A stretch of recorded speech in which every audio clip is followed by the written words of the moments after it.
Welcome, weary travellers.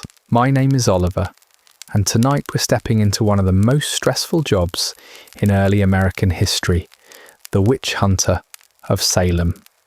You know, the one where a neighbour's headache, a funny-looking cat, or bread that didn't rise properly could suddenly become evidence of sorcery. And somehow, you're the unlucky soul, tasked with figuring out who's behind it. In 1692, logic had left the building. All that remained was panic, superstition, and a whole lot of very nervous colonists. Your job? Keep the town from spiralling into chaos, make decisions you're wildly unqualified for, and hope no one turns their suspicions on you. I'd love to hear from you. So drop a comment and let me know where in the world you're listening from and what time it is. I love seeing who's choosing to spend their evening with our global community of history lovers. Now, please settle into your most comfortable position. Adjust your pillows, pull up that blanket, and let the weight of the day begin to melt away. Congratulations! You've just woken up in the year 1692, standing in the middle of Salem village with a list of names in your hand. Half the town glaring at you, and the other half hoping you'll pick someone else. But let's see how you got yourself into this situation in the first place. 3 months ago, you were just a reasonably literate colonist who could read, write, and had what people generously called common sense. You worked as a clerk for the local magistrate, copying legal documents and filing complaints about stolen chickens and property disputes. Life was predictable, boring, and most importantly, safe. Then February arrived, and with it, the Paris household crisis that would change everything. It started innocently enough. Reverend Samuel Paris's 9-year-old daughter Betty and her 11-year-old cousin Abigail Williams began having what their father described as strange fits. They'd suddenly freeze mid-conversation, contort their bodies in unusual ways and claim they were being pinched and bitten by invisible hands. When pressed about who was tormenting them, they'd point to empty spaces in the room and whisper about shadowy figures. The local physician, Dr. William Griggs, examined the girls thoroughly. Finding no physical cause for their behaviour, he delivered the diagnosis that would seal your fate. The evil hand is upon them. Word spread through Salem village faster than butter melting on hot bread. If the minister's own daughter was being afflicted by witchcraft, then no one was safe. Suddenly, every sneeze, every stumble, every piece of burnt toast became potential evidence of supernatural interference. The girls, perhaps enjoying their newfound attention, began naming names. First came Sarah Good, a homeless woman who begged door to door and had the unfortunate habit of muttering under her breath when people refused her. Then Sarah Osborne, who'd been involved in a scandal involving her late husband's estate. Finally, Tituba, an enslaved woman from Barbados who worked in the Paris household and had allegedly told the girls stories about folk magic. By March, the situation had escalated beyond anyone's control. The 3 women were arrested, and the girls' accusations grew bolder. They claimed they could see the accused women's spectres, their spiritual forms, attacking them even when the accused were physically elsewhere. This is where you entered the picture. Magistrate John Hathorne needed someone to help document the examinations and keep track of the growing number of accusations. Your reputation for clear handwriting and attention to detail made you the obvious choice. What seemed like a temporary administrative position, surely this hysteria would burn itself out in a few weeks, has now become something far more dangerous. Just take notes, Hathorne told you on your first day. Record what the witnesses say, observe the behaviour of the accused, and help maintain order in the courtroom. Simple clerical work. Simple, right. What Hathorne didn't mention was that taking notes would involve trying to write coherent records of testimony that defied all logic. He failed to mention that your careful observations would carry enormous weight in determining whether your neighbours lived or faced the gallows. And he definitely didn't warn you that in a town consumed by paranoia, asking too many questions about the quality of evidence might make you the next target. You thought you were signing up for paperwork. Instead, you've become part of a judicial system that operates on the principle that bad luck equals supernatural malevolence, and that correlation definitely implies causation, especially when that causation involves deals with the devil. Your first few cases seemed manageable. Sarah Good's examination was straightforward enough. She was already unpopular, had a reputation for cursing people who refused her charity, and when pressed, she actually seemed to confirm some of the accusations. Sarah Osborne denied everything, but had made enemies through her controversial marriage. Tituba's testimony was the most disturbing. She not only confessed to practicing witchcraft, but described elaborate meetings with the devil and named other participants. But then the accusations started spreading. Martha Corey, a respected church member who had questioned the girl's credibility, found herself accused. Rebecca Nurse, a 71-year-old woman known for her piety and good character, was named as a witch.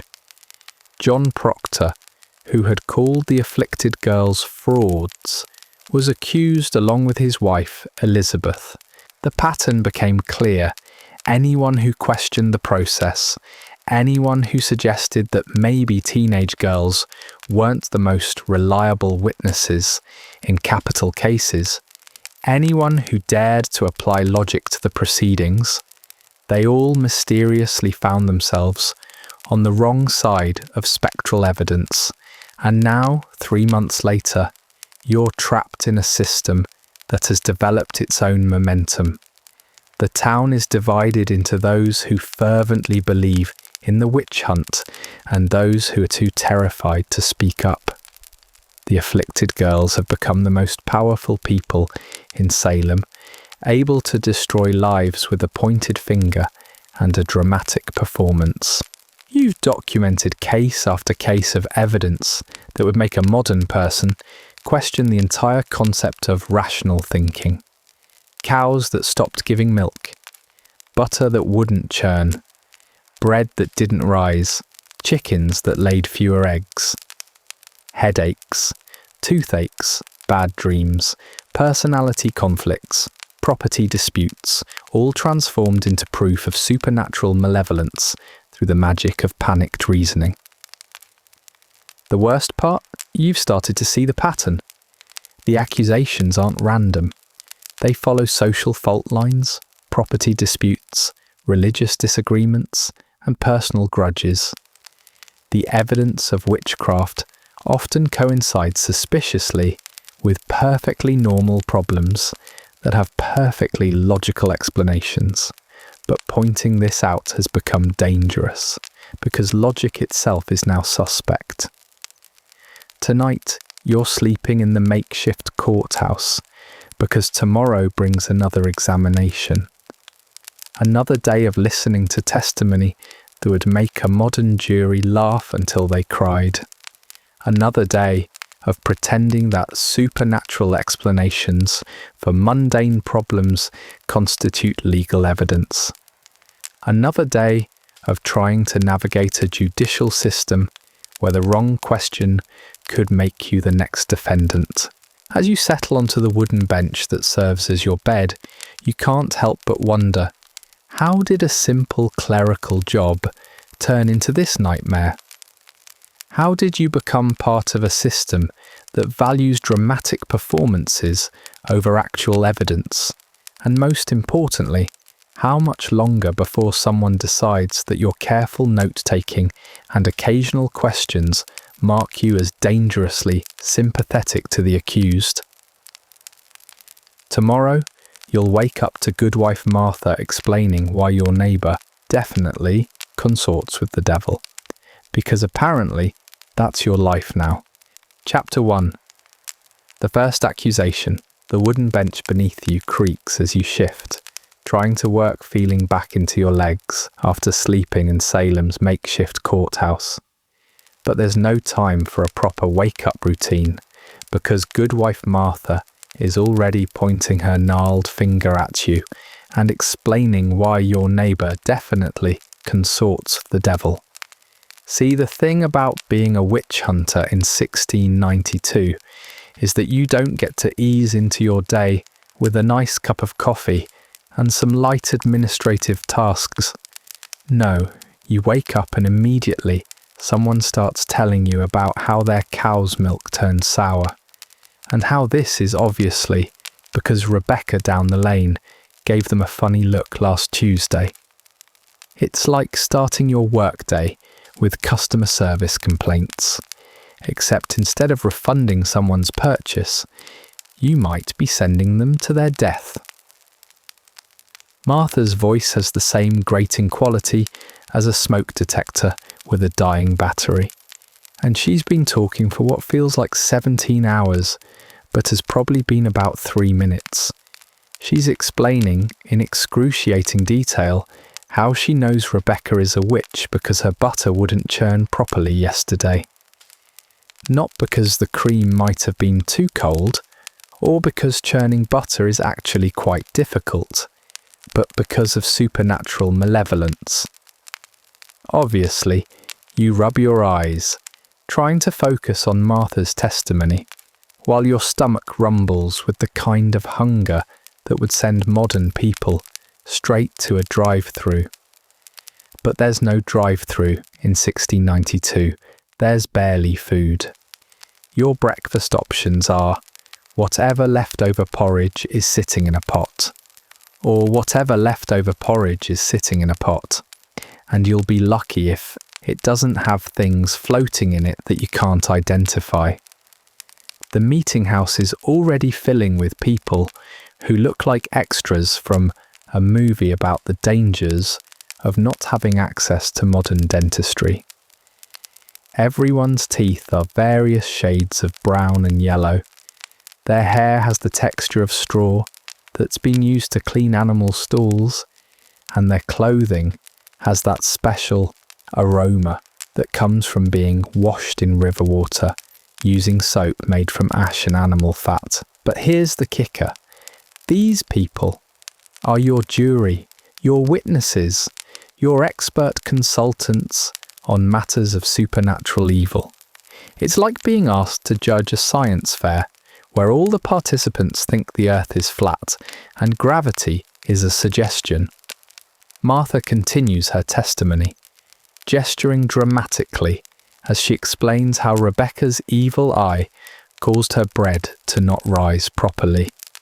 Because obviously the most logical explanation for baking failures is demonic intervention, not the fact that yeast is basically magic to people who don't understand fermentation. You're expected to take notes on this testimony using a quill pen that has all the precision of trying to write with a small tree branch dipped in mud. The paper is rough, absorbent, and expensive enough that making mistakes isn't just inconvenient, it's financially devastating. Every word you write has to count, which is problematic when the words you're writing down are neighbour's evil thoughts made my chickens lay fewer eggs. The person sitting next to you nods seriously as Martha describes how Rebecca was seen talking to her cat in what might have been a foreign language, but was probably just baby talk. This is the level of evidence you're working with. This is what passes for proof in your professional life.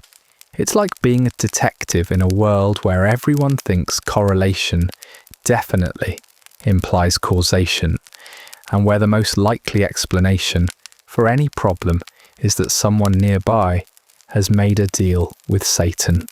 Your neck still aches from sleeping on the wooden bench, but there's no time to deal with personal discomfort because Martha has moved on to explaining how Rebecca definitely caused her husband's toothache through malevolent staring.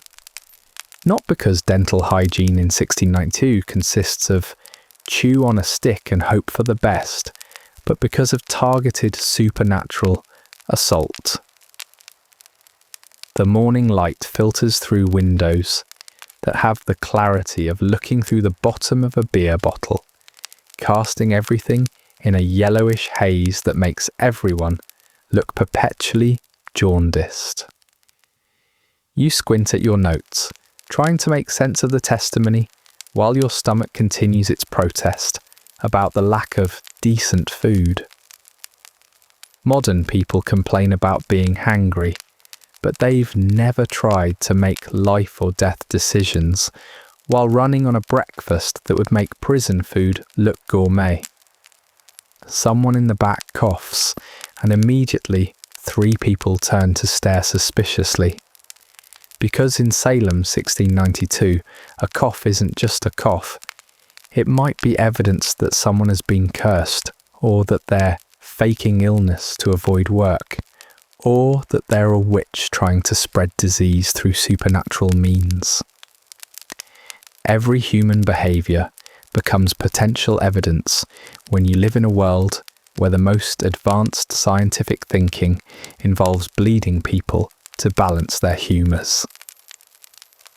Martha finally winds down her testimony, having successfully explained how Rebecca is responsible for everything from her livestock's health problems to her husband's bad mood last week.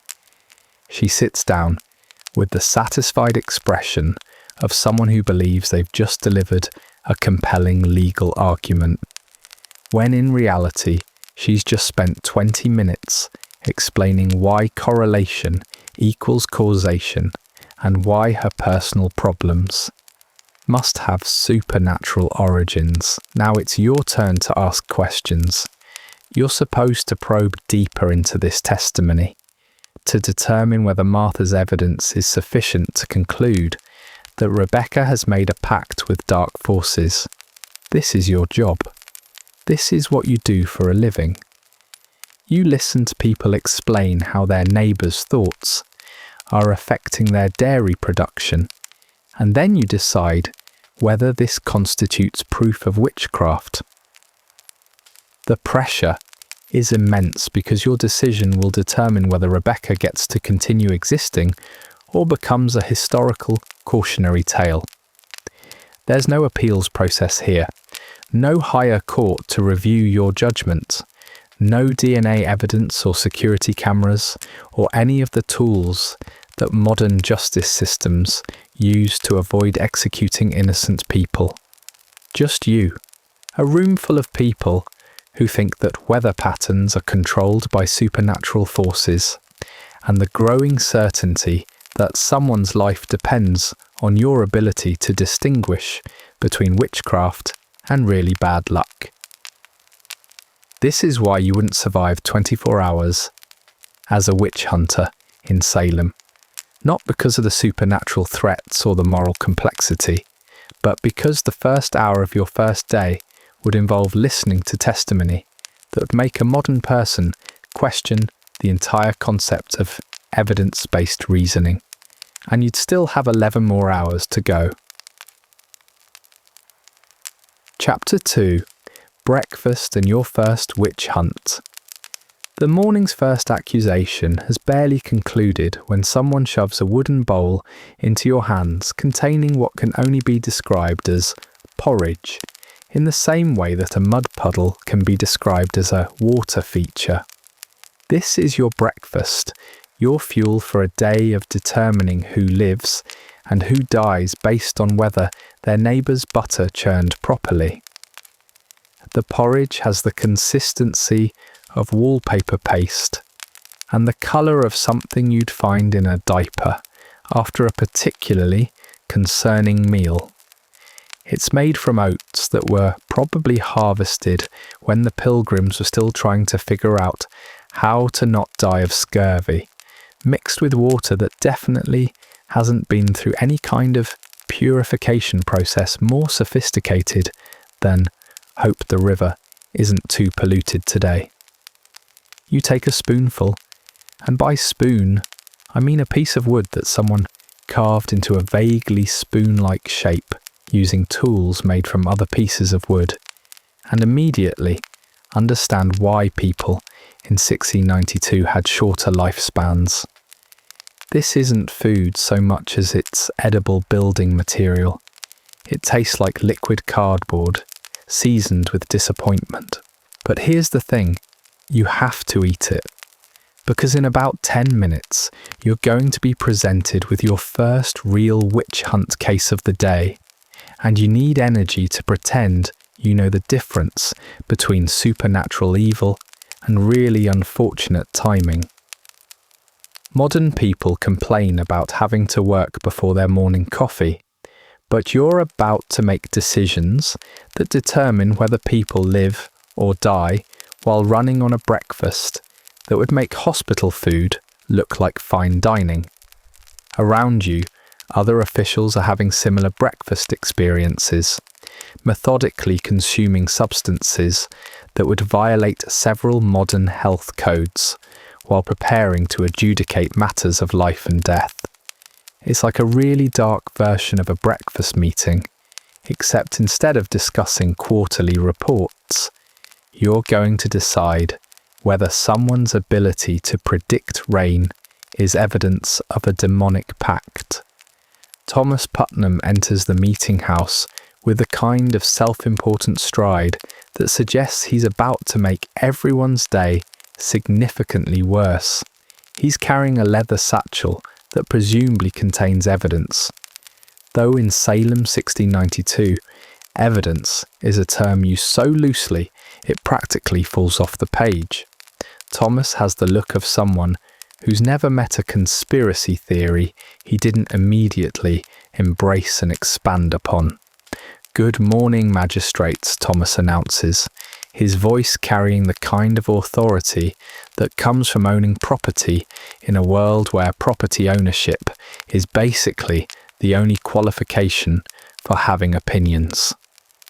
"I bring urgent matters concerning the Miller family and their unusual activities." You swallow another spoonful of porridge, feeling it settle in your stomach like a small disappointed rock, and prepare for what you know will be a detailed explanation of how the Millers are obviously in league with dark forces because their crops grew too well this year, or not well enough, or at exactly the wrong rate to be natural. Thomas opens his satchel and produces a collection of items that he arranges on the table with the solemnity of someone presenting evidence at a modern crime scene, except the evidence consists of a piece of twisted wood, some discoloured cloth, and what appears to be a small doll made from corn husks. This is what passes for forensic evidence in your professional life. The Miller family, Thomas begins, has been engaging in practices that can only be explained through supernatural means. Their youngest daughter has been seen talking to herself in the fields. Their cow produces milk that sometimes has an unusual colour, and their rooster crows at odd hours. You listen to this and try to maintain the kind of serious expression that suggests you consider unusual milk colour to be compelling evidence of witchcraft, when in reality you're thinking that modern people would solve this mystery with a veterinarian visit and maybe some basic animal husbandry education. But you're not in the modern world. You're in 1692, where the most logical explanation for any unusual occurrence is that someone nearby has made a deal with Satan. The corn husk doll becomes the centerpiece of Thomas's presentation. He holds it up for everyone to examine, explaining how it was found buried near the Miller property, obviously placed there for the purpose of casting spells on their neighbours. It never occurs to anyone that children in 1692 make dolls out of whatever materials are available, and that burying toys is something kids have been doing since the invention of both toys and dirt. But this is your life now. This is what you do. You examine corn husk dolls and try to determine whether they constitute evidence of supernatural evil or just evidence that children exist.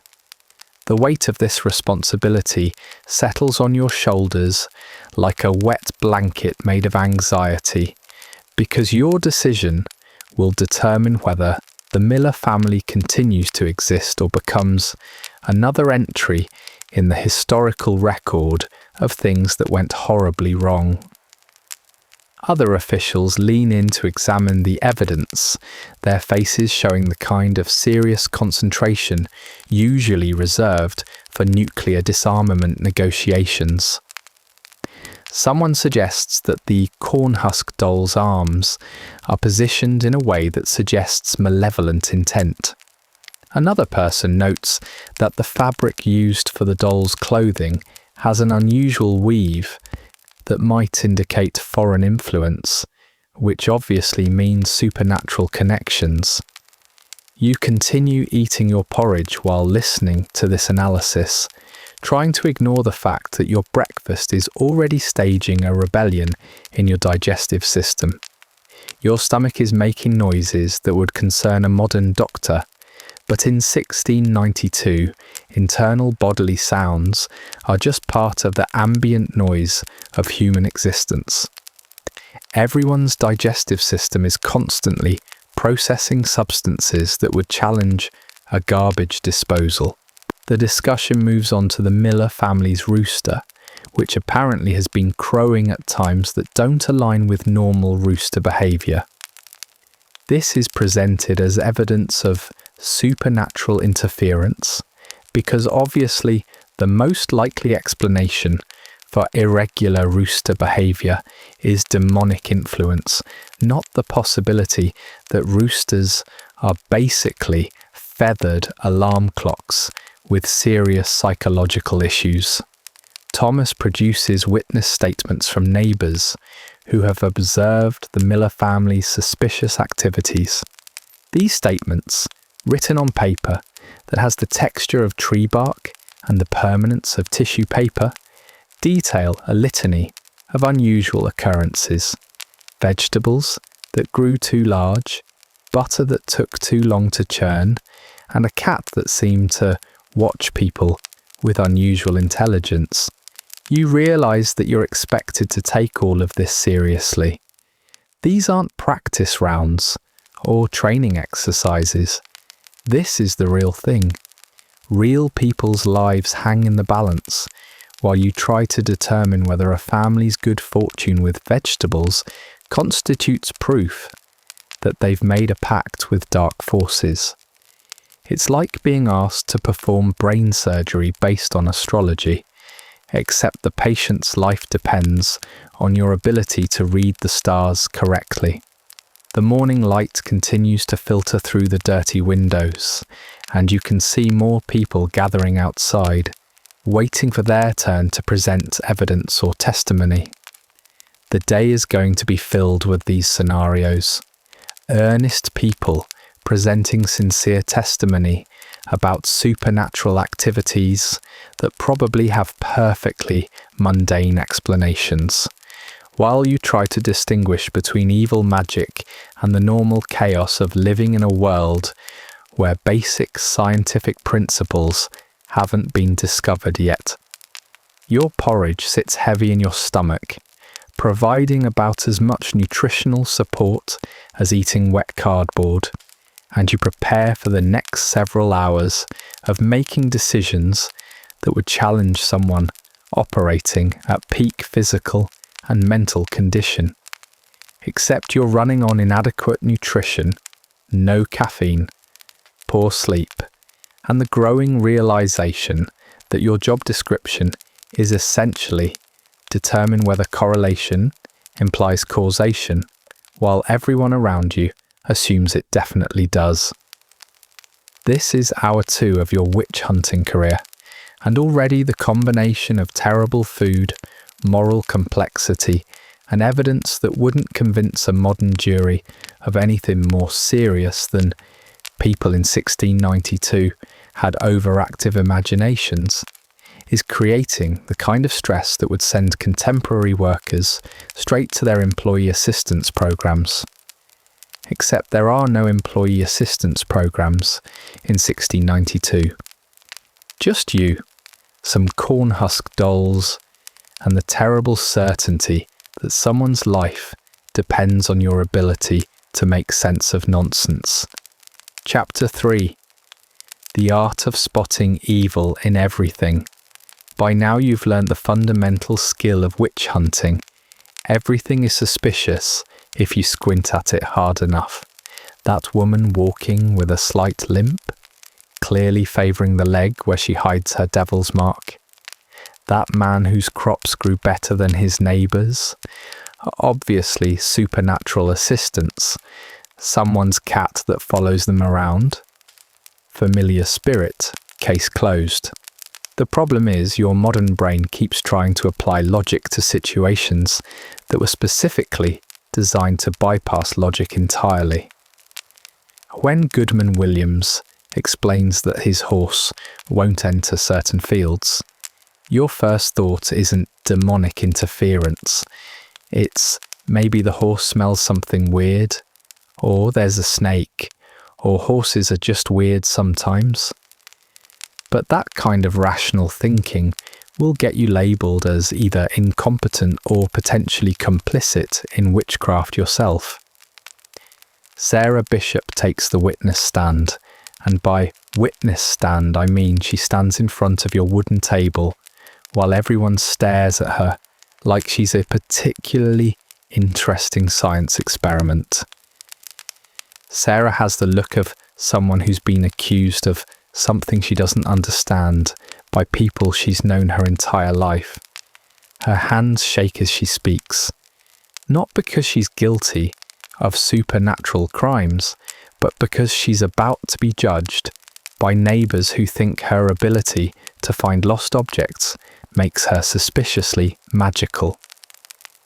I only helped find Goodwife Miller's thimble, Sarah says, her voice barely audible above the creaking of the wooden building settling around you. I looked where I thought it might be, and there it was. But see, this is where things get medieval really quickly, because in 1692, if you're good at finding lost things, you're either blessed by God or cursed by Satan, and the difference between those two options depends entirely on whether people like you or not. There's no middle ground, for some people are just observant, or sometimes lucky guesses work out. Thomas Putnam leans forward with the intensity of someone who's found the smoking gun in a murder trial. And how, he asks dramatically, did you know to look in that particular location? Did something guide you there? You watch Sarah's face as she realises she's being asked to explain intuition to people who believe intuition is supernatural. It's like watching someone try to explain the internet to a medieval peasant, except the medieval peasant has the power to have you executed if they don't like your explanation.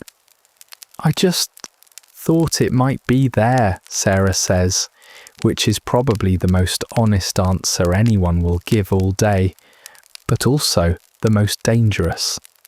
Because admitting that you just knew something without concrete evidence is basically confessing to either divine inspiration or demonic guidance, and the committee gets to decide which one it was. The room fills with a kind of murmur that suggests everyone is mentally reviewing their interactions with Sarah, trying to remember if she ever demonstrated any other examples of being slightly better than average at mundane tasks. Someone mentions that Sarah's bread usually turns out well. Someone else notes that her chickens seem healthier than most. Each observation gets added to a growing pile of evidence that Sarah is either blessed or cursed, with no consideration for the possibility that she might just be competent. Your job is to evaluate this testimony and determine whether Sarah's success at finding a thimble constitutes evidence of supernatural assistance. This is like being asked to determine whether someone's ability to parallel park indicates that they've made a deal with automotive demons. But you're not allowed to laugh, because lives are literally at stake, and everyone around you is treating this like serious forensic analysis. The worst part is, you can see the logical path that leads from Sarah found a lost object to Sarah must be a witch. In a world where most people can't read, where scientific method hasn't been invented, and where the default explanation for any unusual occurrence is supernatural intervention, being slightly above average at anything makes you automatically suspect. You try to take notes on this testimony, but your quill pen keeps spattering ink across the rough paper, creating blots that look like tiny abstract art pieces dedicated to the theme of why is everything in 1692 so difficult. Modern people complain about technology glitches, but at least when your computer freezes, you don't have to worry that the resulting frustration might be interpreted as evidence that you're in league with dark forces. Reverend Paris stands up to add his theological perspective to the proceedings, because apparently what this situation needs is someone who's professionally committed to finding evidence of supernatural evil everywhere he looks. Paris has the kind of intense stare that suggests he's personally offended by the concept of coincidence. We must remember, Paris intones with the kind of authority that comes from having read books that most people can't access, that the devil works through seemingly innocent acts. A helpful neighbour today may be a corrupted soul tomorrow. We must examine not just the actions, but the spirit behind the actions. This is the theological equivalent of saying, trust no one, except it's being presented as sophisticated spiritual analysis. Paris is essentially arguing that being nice to people is suspicious because truly good people wouldn't be that helpful unless they had supernatural assistance, while truly evil people would be helpful as a cover for their malevolent activities. It's a perfect logical trap where any behaviour can be interpreted as evidence of witchcraft. You look around the room and realise that everyone is nodding along with this reasoning, like it makes perfect sense. These aren't stupid people. They're people operating within a belief system that makes paranoia seem like wisdom and suspicion seem like intelligence. It's like being trapped in a logic puzzle, where all the rules have been designed to ensure that someone, somewhere, is always guilty of something. Sarah stands there waiting for your judgment, her fate depending on whether you decide that being good at finding lost objects is evidence of supernatural corruption, or just evidence that she pays attention to where people put things. The pressure is enormous because there's no right answer that doesn't potentially ruin someone's life. If you declare her innocent, you might be enabling a witch to continue her evil work. If you declare her guilty, you might be condemning an innocent person to death for the crime of being slightly more observant than average. The morning continues with more testimony about Sarah's suspicious helpfulness. Someone mentions that she offered to help with harvest work without being asked. Someone else notes that she knew which herbs to use when someone had a stomachache. Each act of basic human kindness gets reframed as potential evidence of supernatural knowledge.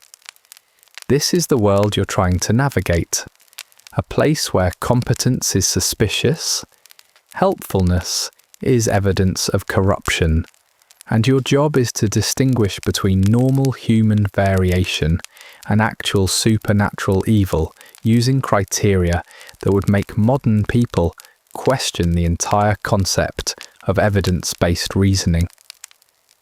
Your stomach continues to rumble with hunger and digestive distress from your breakfast of questionable porridge, but there's no time to address physical discomfort because Sarah's life hangs in the balance of your ability to determine whether finding a thimble constitutes proof of witchcraft, and you still have 10 more hours of this ahead of you.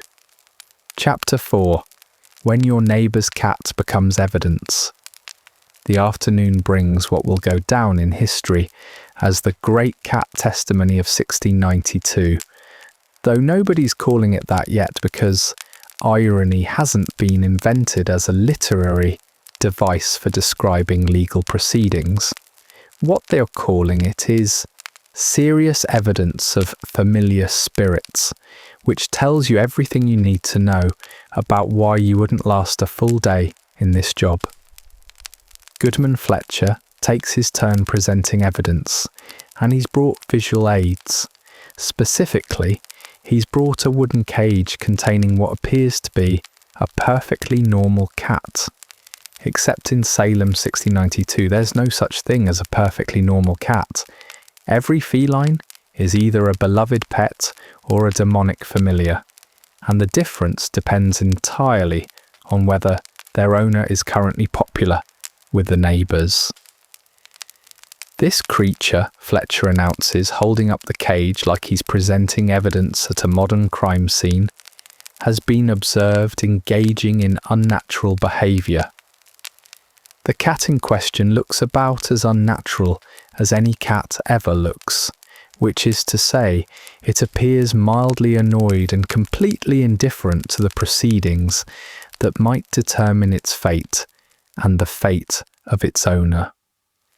Fletcher opens a scroll of paper that looks like it was written by someone whose hands were shaking, either from cold, fear, or the general stress of living in a world where your cat's behaviour might get you executed.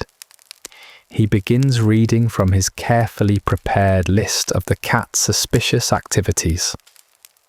Item 1, Fletcher reads, with the solemnity of someone announcing a declaration of war. This creature was observed grooming itself for an unusually long period, suggesting vanity that exceeds normal animal behaviour. You listen to this and try to maintain a serious expression while thinking that anyone who spent 5 minutes around cats knows that excessive grooming is basically their default state, ranking just below sleeping and knocking things off tables. But this is your life now. This is what you do. You sit in judgment of cats and their grooming habits, trying to determine whether thorough personal hygiene constitutes evidence that a domestic animal has been possessed by supernatural forces. It's like being asked to perform veterinary psychoanalysis based on the theological implications of hairball frequency. Item 2, Fletcher continues, warming to his theme. The creature has been seen staring at people for extended periods, as if reading their thoughts or casting spells upon them. The cat demonstrates this behaviour by staring directly at Fletcher with the kind of unblinking intensity that cats use to communicate either deep affection or mild contempt. In this case, it's probably the latter. You realise you're expected to evaluate whether sustained eye contact from a domestic animal constitutes evidence of supernatural surveillance. Modern people understand that cats stare at things because cats are essentially furry sociopaths, with no concept of personal boundaries. But in 1692, a cat's stare might be evidence that it's reporting your activities to its demonic supervisor. The testimony continues with increasingly detailed observations of normal cat behaviour, reframed as evidence of supernatural corruption. The cat has been seen moving silently through the house at night, because apparently the people of Salem have never noticed that cats are naturally equipped with sound-dampening paws and a lifestyle that includes extensive nocturnal activities.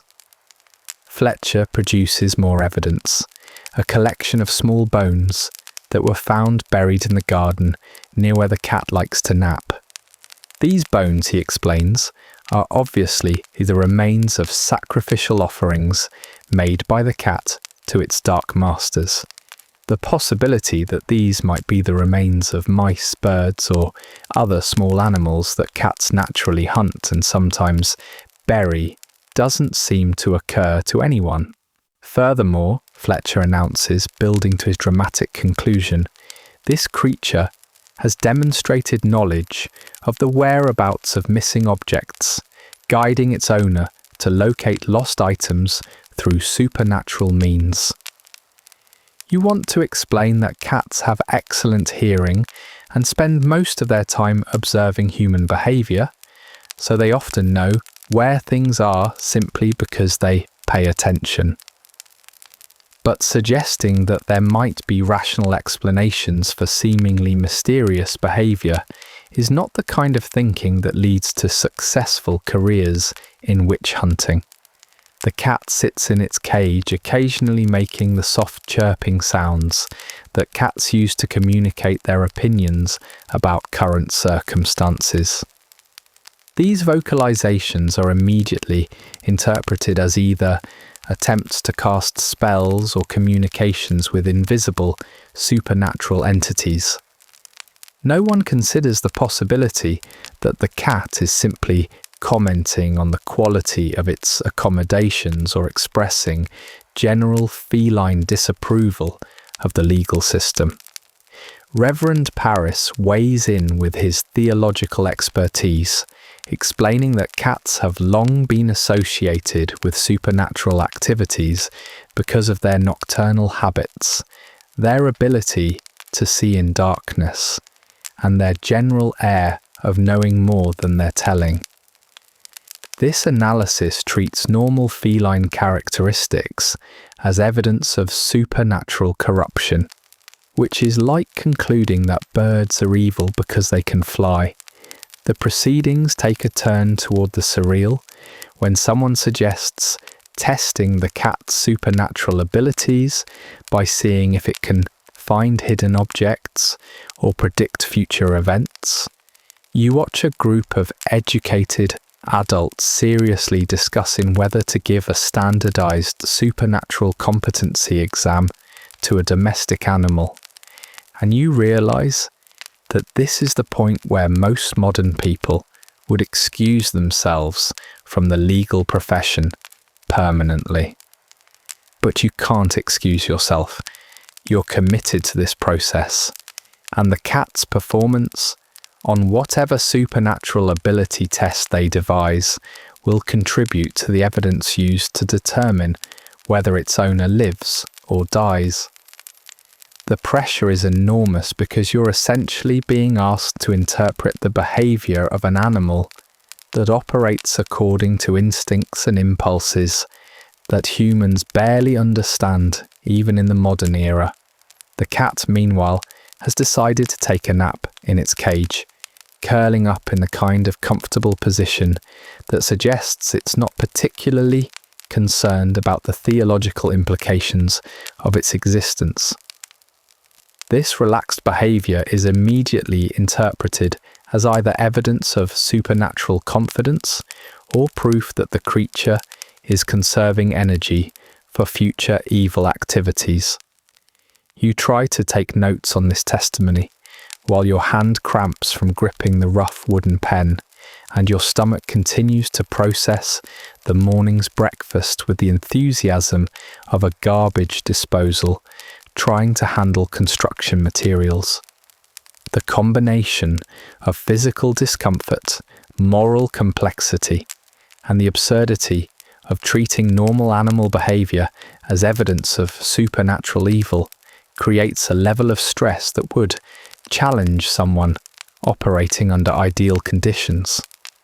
The afternoon light filtering through the dirty windows catches the cat's fur, creating a slight shimmer that someone immediately points out as possible evidence of supernatural aura. The fact that all fur catches light in certain conditions when viewed at the right angle doesn't prevent this observation from being added to the growing list of the cat's suspicious characteristics. This is why you wouldn't survive as a witch hunter in Salem. Not because the work is physically demanding or morally complex, but because it requires you to treat completely normal animal behavior as evidence of supernatural evil, while maintaining the kind of serious demeanour that suggests you consider cat grooming habits to be matters of life and death. And technically, they are.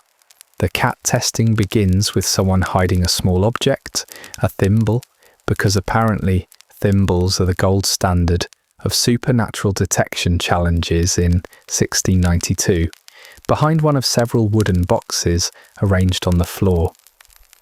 The cat is released from its cage and immediately does what any sensible cat would do in an unfamiliar environment full of strange people.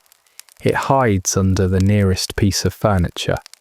This behaviour is immediately interpreted as either evidence that the cat is consulting with invisible supernatural advisors about the location of the hidden object, or proof that it's afraid to demonstrate its evil powers in front of so many witnesses.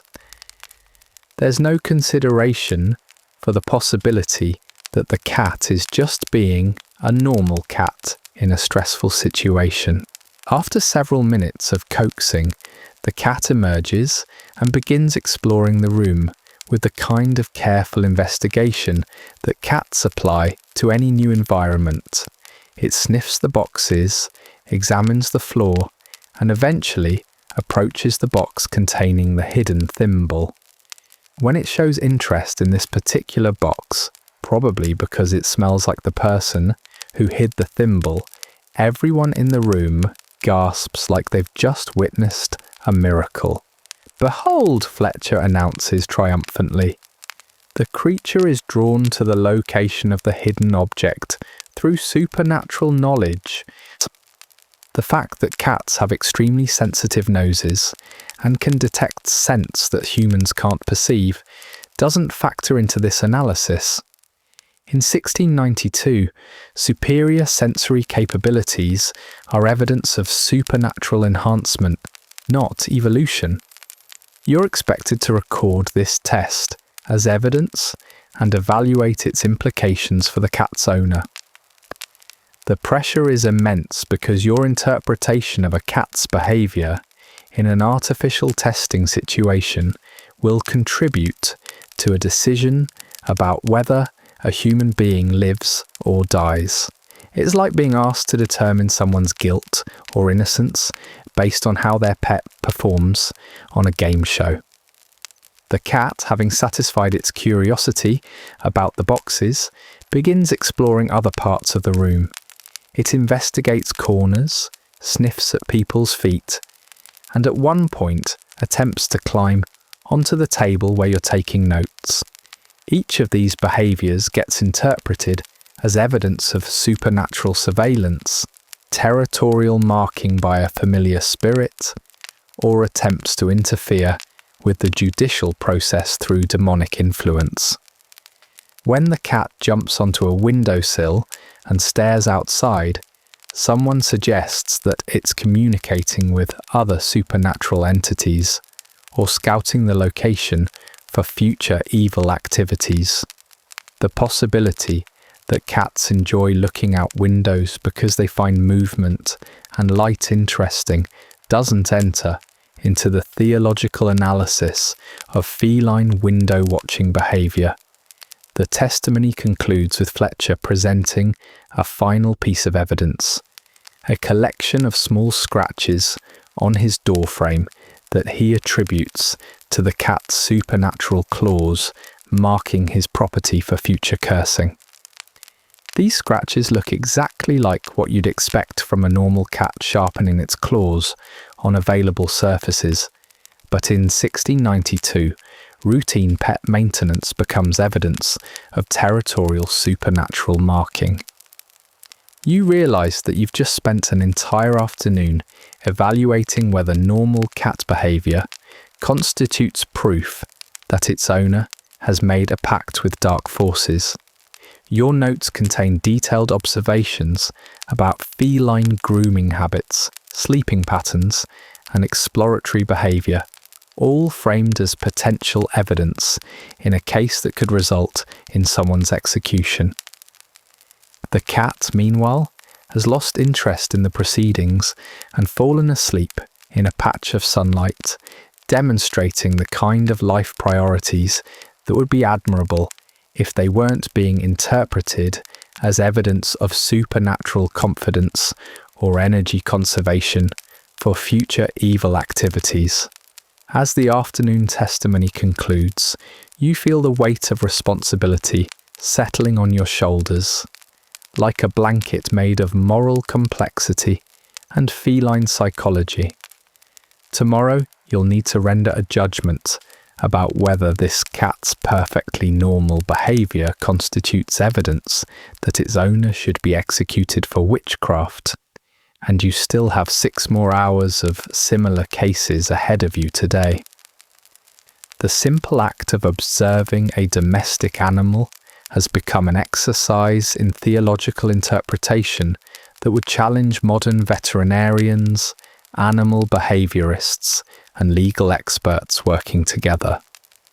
But you're expected to handle it alone, while running on inadequate nutrition and operating with the scientific knowledge available in 1692, which is essentially none. This is your life now. This is what you do. You spend your days determining whether cats are evil based on their napping schedules and grooming habits, while people's lives hang in the balance of your ability to distinguish between normal animal behaviour and supernatural corruption. And somehow, you're expected to get through this without questioning either your career choices or your sanity. Chapter 5. The torture of listening to proof. The late afternoon session begins with a methodical presentation of additional evidence.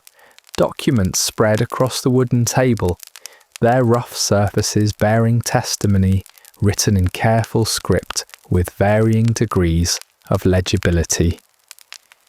Each page represents hours of careful documentation, witness statements collected from throughout the community, observations recorded with the kind of detail that suggests their authors believe every small detail might prove significant. Magistrate Corwin reads from the first document, his voice carrying clearly through the meeting house, despite the constant background noise of shifting bodies, creaking wood, and the persistent sounds of people managing physical discomfort in poorly designed seating.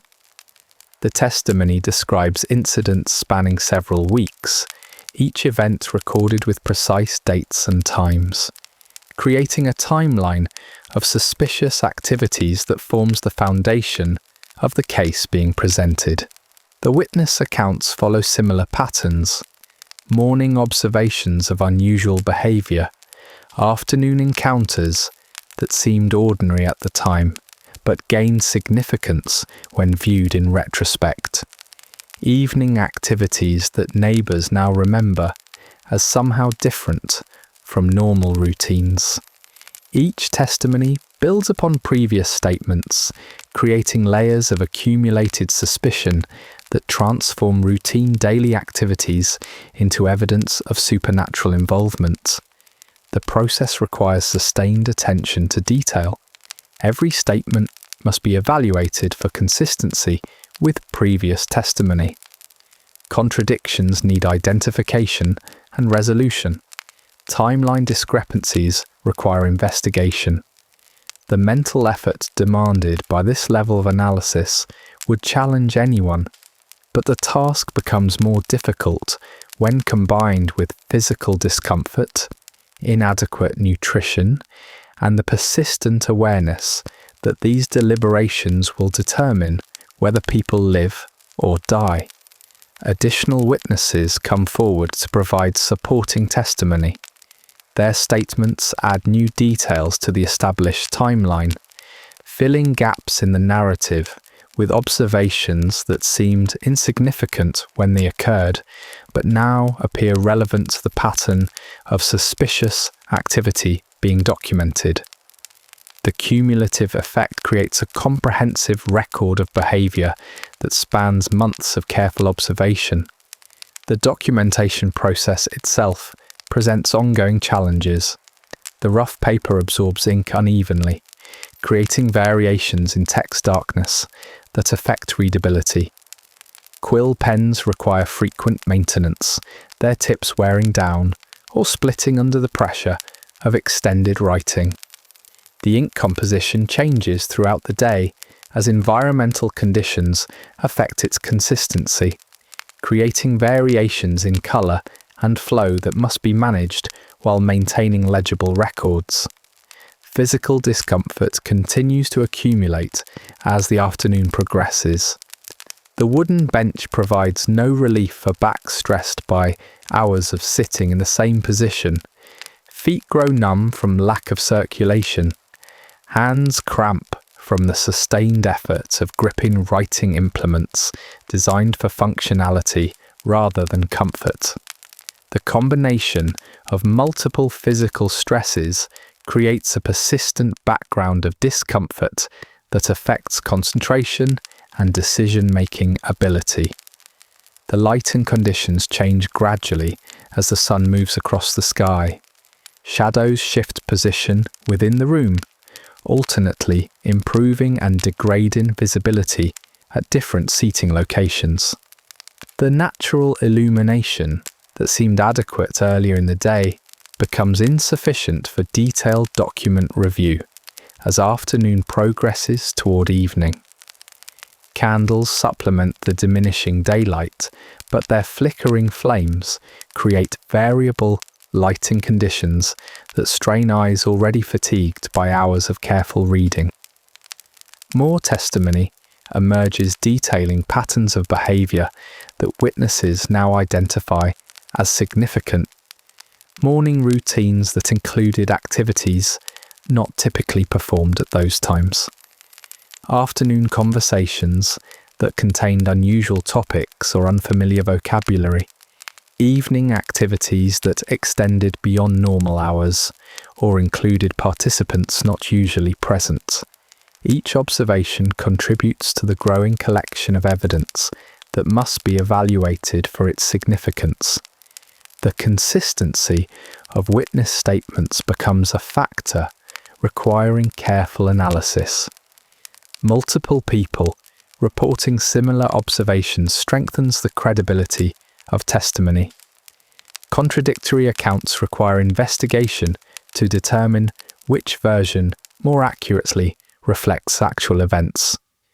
The process of comparing multiple witness statements demands sustained mental effort and careful attention to detail that becomes increasingly difficult as fatigue accumulates. Additional documents present testimony from previous cases, establishing precedents that guide interpretation of current evidence. These historical records provide examples of how similar situations were evaluated and resolved in past proceedings. The precedent cases create frameworks for understanding current testimony, but they also demonstrate the serious consequences that result from the decisions being made in this room. The accumulated weight of testimony creates a comprehensive picture of suspicious activity that spans weeks of observation and documentation. Patterns emerge from individual incidents that seemed unrelated when they occurred separately. The compilation of evidence reveals connections between events that were not apparent to individual witnesses but become significant when viewed as part of a larger timeline. The process continues with the systematic review of each piece of evidence. Physical objects require examination and interpretation. Written statements need evaluation for consistency and credibility. Witness testimony must be weighed against established facts and previous statements. The complexity of this analysis demands sustained mental effort that becomes increasingly difficult as the day progresses and physical discomfort accumulates. Evening approaches with the knowledge that many hours of similar proceedings remain ahead. The current case represents one of several that must be evaluated before the day's work concludes. Each case requires the same level of detailed analysis, careful documentation, and serious deliberation that has characterized the afternoon's proceedings. The prospect of maintaining this level of mental effort through the remaining hours creates additional stress that compounds the existing challenges. The methodical nature of the proceedings creates a rhythm of testimony, evaluation, documentation, and deliberation that continues without significant variation. Each case follows similar patterns of evidence presentation and analysis. The repetitive structure provides predictability, but also creates mental fatigue, as the same types of decisions must be made repeatedly throughout the extended session. Physical discomfort intensifies as evening approaches. The persistent ache in the lower back from prolonged sitting combines with developing stiffness in joints that have remained in fixed positions for extended periods.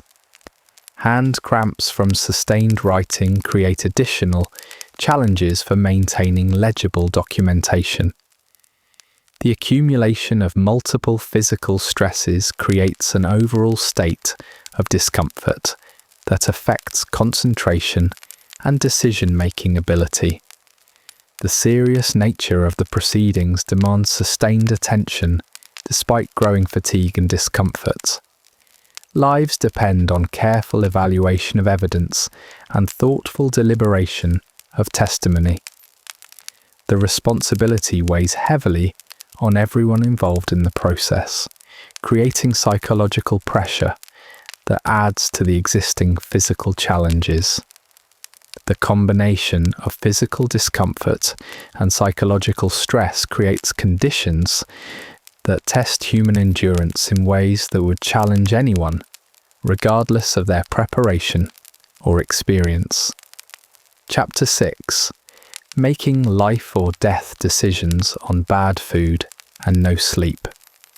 The evening hours bring the most challenging phase of each day's proceedings.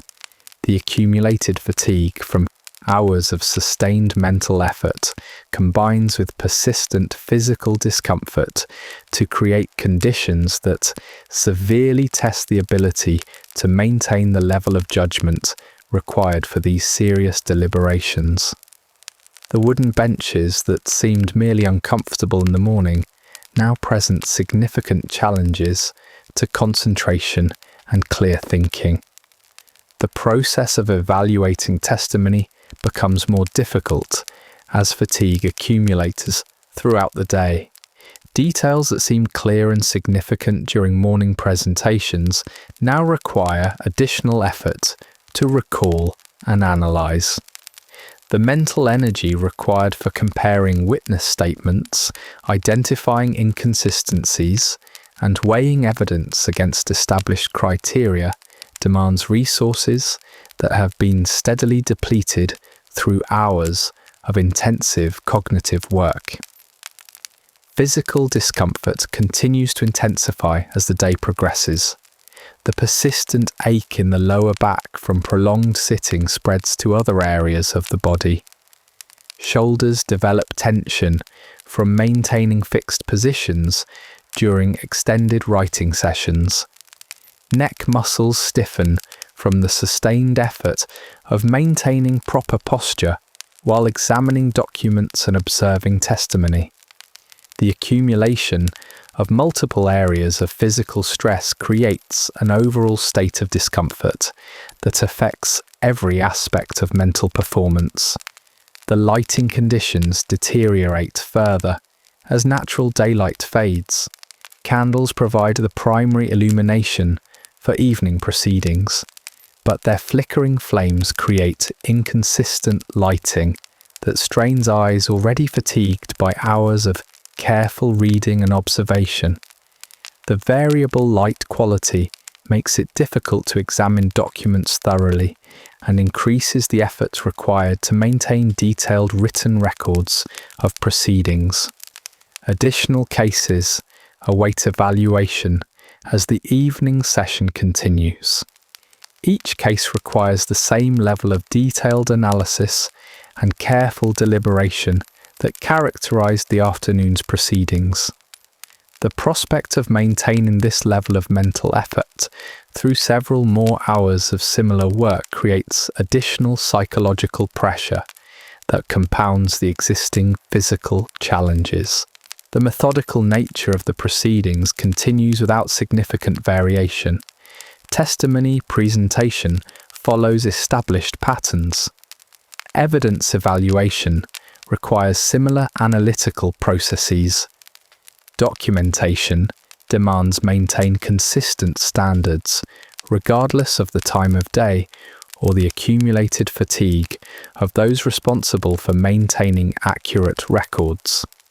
The repetitive structure provides predictability, but also creates mental fatigue, as the same types of decisions must be made repeatedly.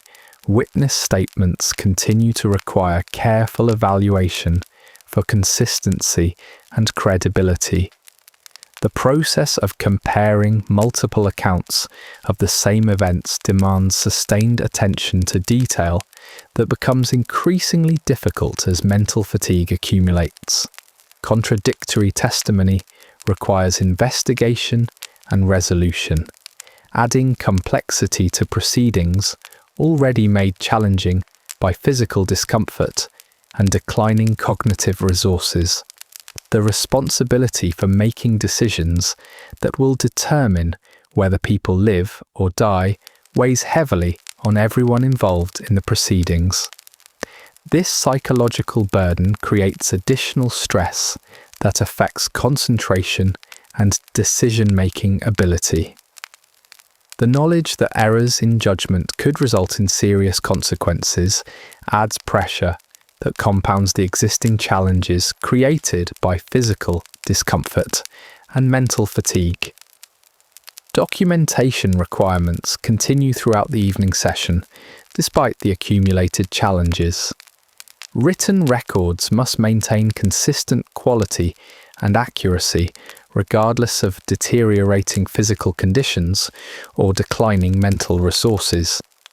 The effort required to produce legible writing with crude implements under poor lighting conditions becomes increasingly difficult as hand cramps develop and fine motor control deteriorates. The wooden floor beneath the benches provides no cushioning for feet that have remained in contact with hard surfaces for extended periods. Circulation problems develop from prolonged sitting in fixed positions. The combination of poor circulation and inadequate cushioning creates numbness and discomfort that affects concentration and makes it difficult to maintain attention on the serious matters being deliberated. Temperature variations within the meeting house create additional challenges as evening approaches. The heating fire provides warmth to those positioned nearby, while leaving others in distant parts of the room to manage increasing cold as outdoor temperatures decline. The uneven heat distribution creates uncomfortable conditions that vary significantly depending on seating position, adding another layer of physical discomfort to the existing challenges. The accumulation of testimony from multiple cases creates an overwhelming volume of information that must be processed and evaluated simultaneously. Details from different cases begin to blur together as mental fatigue increases. The effort required to maintain clear distinctions between separate proceedings becomes more difficult as the day progresses and cognitive resources become depleted. Additional witnesses continue to provide testimony as evening proceedings continue. Each witness adds new information that must be evaluated and incorporated into the growing body of evidence. The process of maintaining accurate records while simultaneously analysing new testimony for consistency with previously established facts requires sustained mental effort that becomes increasingly challenging as fatigue accumulates. The persistence of background noise from shifting bodies, creaking wood, and various human sounds creates a constant distraction that affects concentration.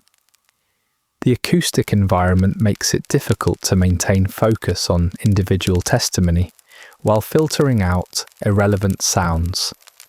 The effort required to maintain attention, despite persistent distractions, adds to the overall cognitive load that must be managed throughout the extended proceedings. Physical symptoms of prolonged stress begin to manifest as the day progresses. Headaches develop from sustained concentration under poor lighting conditions. Eye strain increases from hours of careful reading and observation. Muscle tension accumulates in areas subjected to prolonged stress from maintaining fixed positions. The combination of multiple physical symptoms creates overall discomfort that affects every aspect of mental performance. The serious nature of the decisions being made requires sustained mental clarity despite deteriorating physical conditions. The responsibility for accurately evaluating evidence and making sound judgments cannot be compromised regardless of personal discomfort or fatigue. This creates additional psychological pressure, as those involved in the proceedings must maintain peak performance despite conditions that make such performance increasingly difficult to achieve. Evening testimony continues with the same level of detail and complexity that characterized earlier proceedings. Witness statements require the same careful analysis. Evidence evaluation demands identical standards of thoroughness. Documentation maintains consistent requirements for accuracy and legibility. The unrelenting nature of these demands creates sustained pressure that tests human endurance beyond normal limits. The accumulated weight of responsibility for making life or death decisions based on complex evidence creates psychological stress that compounds the existing physical challenges.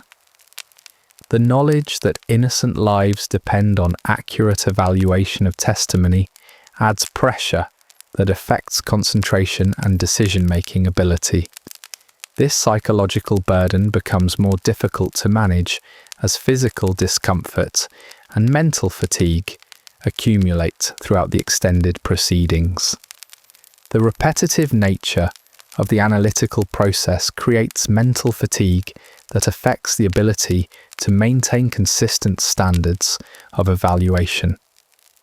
Similar types of evidence require similar analytical approaches. Comparable witness statements demand identical levels of scrutiny. The repetition of mental processes that were challenging when performed fresh becomes increasingly difficult as cognitive resources become depleted through sustained use. The persistence of poor environmental conditions throughout the evening session creates ongoing challenges that affect every aspect of the proceedings. Inadequate lighting makes document review difficult. Uncomfortable seating affects concentration. Poor temperature control creates physical discomfort. The combination of multiple environmental challenges creates conditions that would test anyone's ability to maintain peak mental performance. Additional cases await evaluation as the evening progresses toward night. Each remaining case will require the same level of detailed analysis and careful deliberation that has characterized the day's proceedings.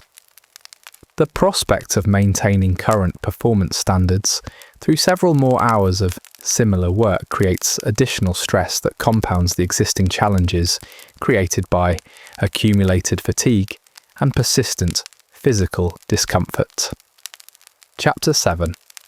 The Afternoon Witch Hunt That Never Ends. The transition from afternoon into evening brings no relief from the sustained mental effort required for evaluating supernatural accusations. Cases continue to arrive for consideration, each presenting similar patterns of evidence that require identical analytical processes. The accumulated testimony from previous proceedings creates an overwhelming volume of information that must be processed, while new evidence continues to demand immediate attention. Witness after witness provides testimony following established patterns. Morning observations of unusual behavior continue to form the foundation of most accusations. Afternoon encounters that seemed ordinary at the time gain significance when viewed through the lens of supernatural suspicion. Evening activities that varied from normal routines become evidence of potential supernatural involvement when examined in the context of accumulated testimony. The process of evaluating each witness statement requires sustained attention to detail that becomes increasingly difficult as mental fatigue accumulates. Inconsistencies between accounts must be identified and investigated. Timeline discrepancies require resolution through careful questioning and additional testimony. The mental effort demanded by this level of analysis challenges cognitive resources that have been steadily depleted through hours of intensive mental work. Physical discomfort continues to intensify as the extended session progresses. The wooden benches provide no relief for bodies subjected to hours of prolonged sitting. Backs ache from maintaining fixed positions during extended periods of concentration. Shoulders develop tension from the sustained effort required for detailed writing and careful observation. The accumulation of multiple areas of physical stress creates overall discomfort that affects every aspect of mental performance. Documentation requirements maintain consistent standards despite deteriorating physical conditions. Written records must preserve accurate details of all testimony, regardless of the challenges created by poor lighting, inadequate writing implements, and developing physical symptoms of prolonged stress. The effort required to maintain legible handwriting while managing hand cramps and joint stiffness becomes increasingly difficult as the day progresses. The lighting conditions continue to deteriorate as natural daylight fades completely. Candles provide the sole illumination for evening proceedings, creating flickering shadows that strain eyes already fatigued by hours of careful reading. The variable quality of candlelight makes it difficult to examine documents thoroughly, and increases the effort required to maintain detailed written records of complex testimony. Additional evidence continues to emerge as witnesses provide supporting testimony for accusations already under consideration. New details add complexity to cases that seemed straightforward during initial presentation. Previously unknown connections between different incidents emerge through careful questioning and detailed testimony. The growing complexity of each case demands increased mental effort, while cognitive resources become progressively more limited. The methodical nature of the proceedings creates a rhythm of testimony, evaluation, and documentation that continues without significant variation throughout the extended session. Each case follows similar patterns of evidence presentation and analysis. The repetitive structure provides predictability, but also creates mental fatigue, as identical types of decisions must be made repeatedly under increasingly challenging conditions. Witness credibility requires ongoing evaluation as testimony accumulates. Previous statements must be compared with new evidence to identify potential contradictions or inconsistencies.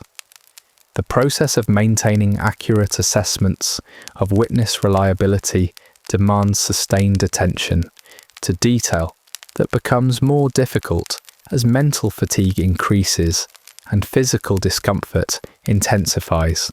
The responsibility for making decisions that will determine whether people live or die creates psychological pressure that affects concentration and judgment. The knowledge that errors in evaluation could result in serious consequences adds stress that compounds the existing challenges created by physical discomfort and declining cognitive resources. This psychological burden becomes increasingly difficult to manage as the extended session continues. Temperature variations within the meeting house create additional challenges as outdoor conditions change. The heating fire provides uneven warmth that varies significantly depending on seating position. Those positioned near the fire experience excessive heat, while others in distant parts of the room must manage increasing cold. The uncomfortable temperature conditions add another layer of physical stress to the existing challenges. Background noise from shifting bodies, creaking wood, and various human sounds creates persistent distractions that affect concentration. The acoustic environment makes it difficult to maintain focus on individual testimony while filtering out irrelevant sounds. The sustained effort required to maintain attention despite ongoing distractions adds to the overall cognitive load that must be managed throughout the proceedings. The persistence of poor environmental conditions creates ongoing challenges that affect every aspect of the evaluation process. Inadequate lighting makes careful document review difficult. Uncomfortable seating affects the ability to maintain concentration during extended testimony. Poor temperature control creates physical discomfort that interferes with mental performance. The combination of multiple environmental challenges creates conditions that test human endurance. Additional cases continue to await evaluation as the session progresses through evening hours. Each remaining case will require identical levels of detailed analysis and careful deliberation. The prospect of maintaining current performance standards through several more hours of similar work creates additional psychological pressure that compounds the existing challenges created by accumulated fatigue and persistent physical discomfort. The accumulated weight of testimony from multiple cases creates information overload that challenges the ability to maintain clear distinctions between separate proceedings.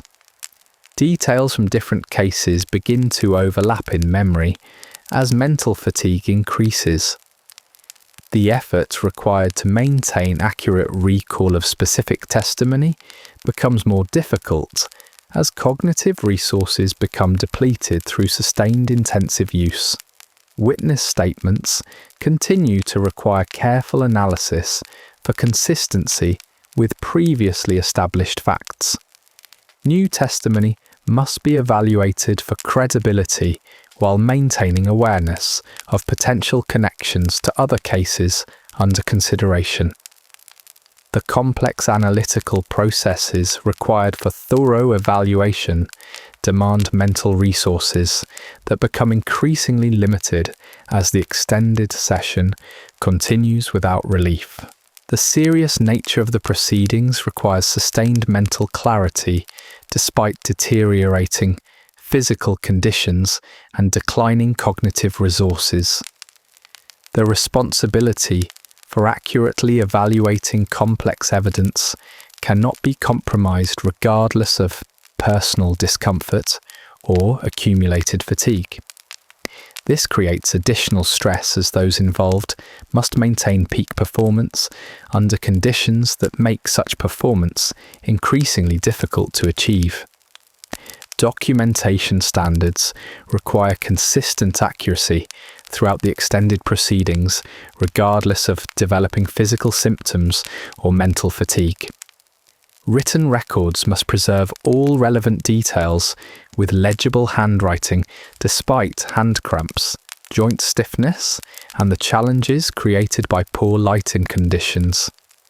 The persistence of these requirements creates ongoing stress that compounds the existing challenges.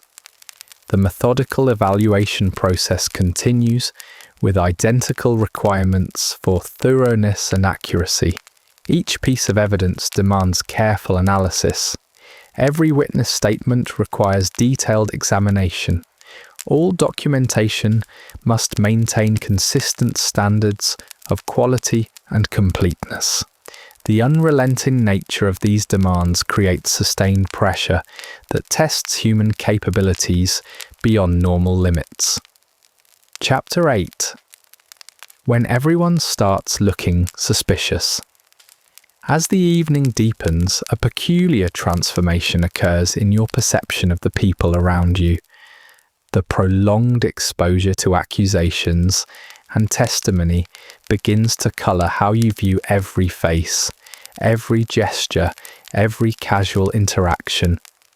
The farmer who coughs too frequently starts to seem like he might be hiding something.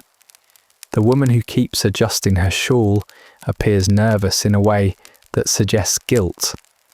Even the magistrate's assistant, who has been quietly organising papers all day, begins to seem suspiciously efficient. This shift in perception represents one of the most insidious challenges of witch hunting work. After hours of listening to detailed accounts of how ordinary behaviours might indicate supernatural corruption, your mind begins to apply these same interpretive frameworks to everyone you encounter.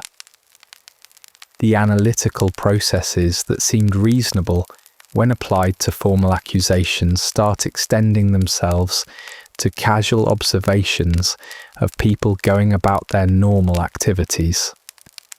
The carpenter who arrived late to the evening session becomes subject to scrutiny. His explanation about finishing urgent repairs sounds reasonable, but you find yourself wondering why those particular repairs became urgent today. The timing seems convenient for someone who might have wanted to avoid earlier testimony. His hands show fresh cuts from his work, but could those marks have come from other activities? The rational part of your mind recognizes these thoughts as paranoid, but the rational part has been steadily worn down by hours of deliberating cases where paranoid interpretations proved correct. A woman near the back of the room whispers something to her companion, and immediately your attention focuses on their quiet conversation. normal social interaction begins to seem potentially significant. Are they discussing the proceedings, or are they coordinating their stories for future testimony? The content of their conversation is inaudible from your position, but their body language suggests intimacy that could indicate conspiracy. You realize you're analyzing fellow community members with the same suspicious scrutiny normally reserved for formal accusations. The minister's wife enters the meeting house carrying a small basket, and your newly heightened awareness immediately questions her purpose. The basket could contain innocent items like sewing materials or remedies for common ailments, but it could also contain objects relevant to supernatural practices. Her timing, arriving during evening proceedings rather than earlier in the day, seems designed to minimize attention. These thoughts arise automatically, without conscious decision, to apply investigative analysis to her presence. Physical fatigue contributes to this heightened state of suspicion. When the mind becomes exhausted from processing complex information under stressful conditions, it begins to perceive threats where none exist. The same mental processes that allow you to identify genuine inconsistencies in witness testimony also generate false patterns in normal behavior. Exhaustion reduces the brain's ability to distinguish between meaningful signals and random noise, leading to increased perception of significance in ordinary events. The scribe who has been recording testimony throughout the day suddenly seems worthy of closer observation. His position gives him access to all evidence and testimony, making him uniquely informed about ongoing investigations. This knowledge could be valuable to anyone with interests in influencing proceedings.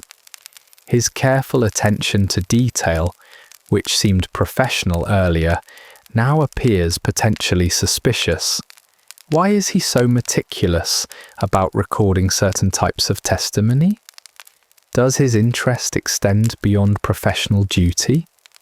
A group of men near the entrance engage in quiet discussion about farming matters, but their low voices and occasional glances toward the proceedings suggest possible hidden agendas.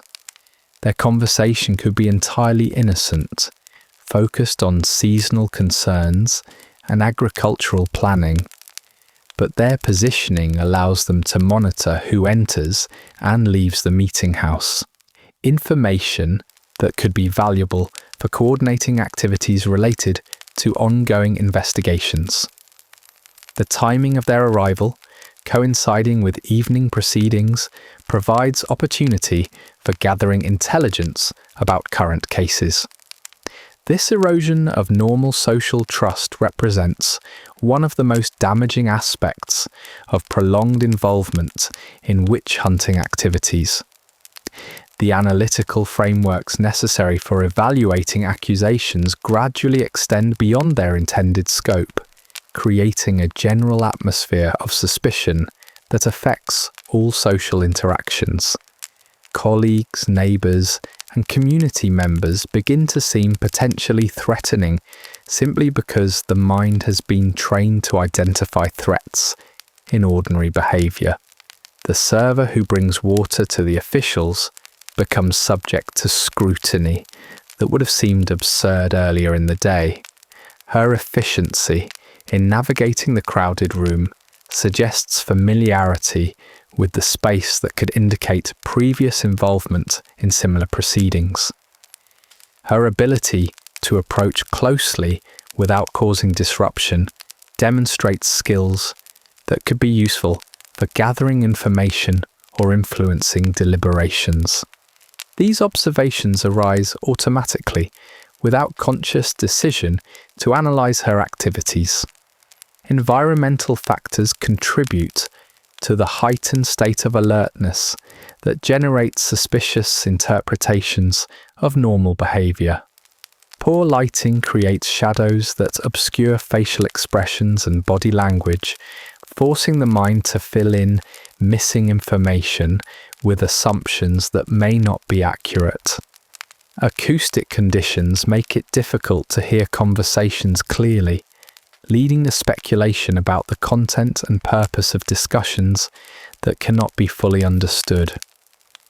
The accumulation of disturbing testimony throughout the day creates emotional states that affect perception and judgment.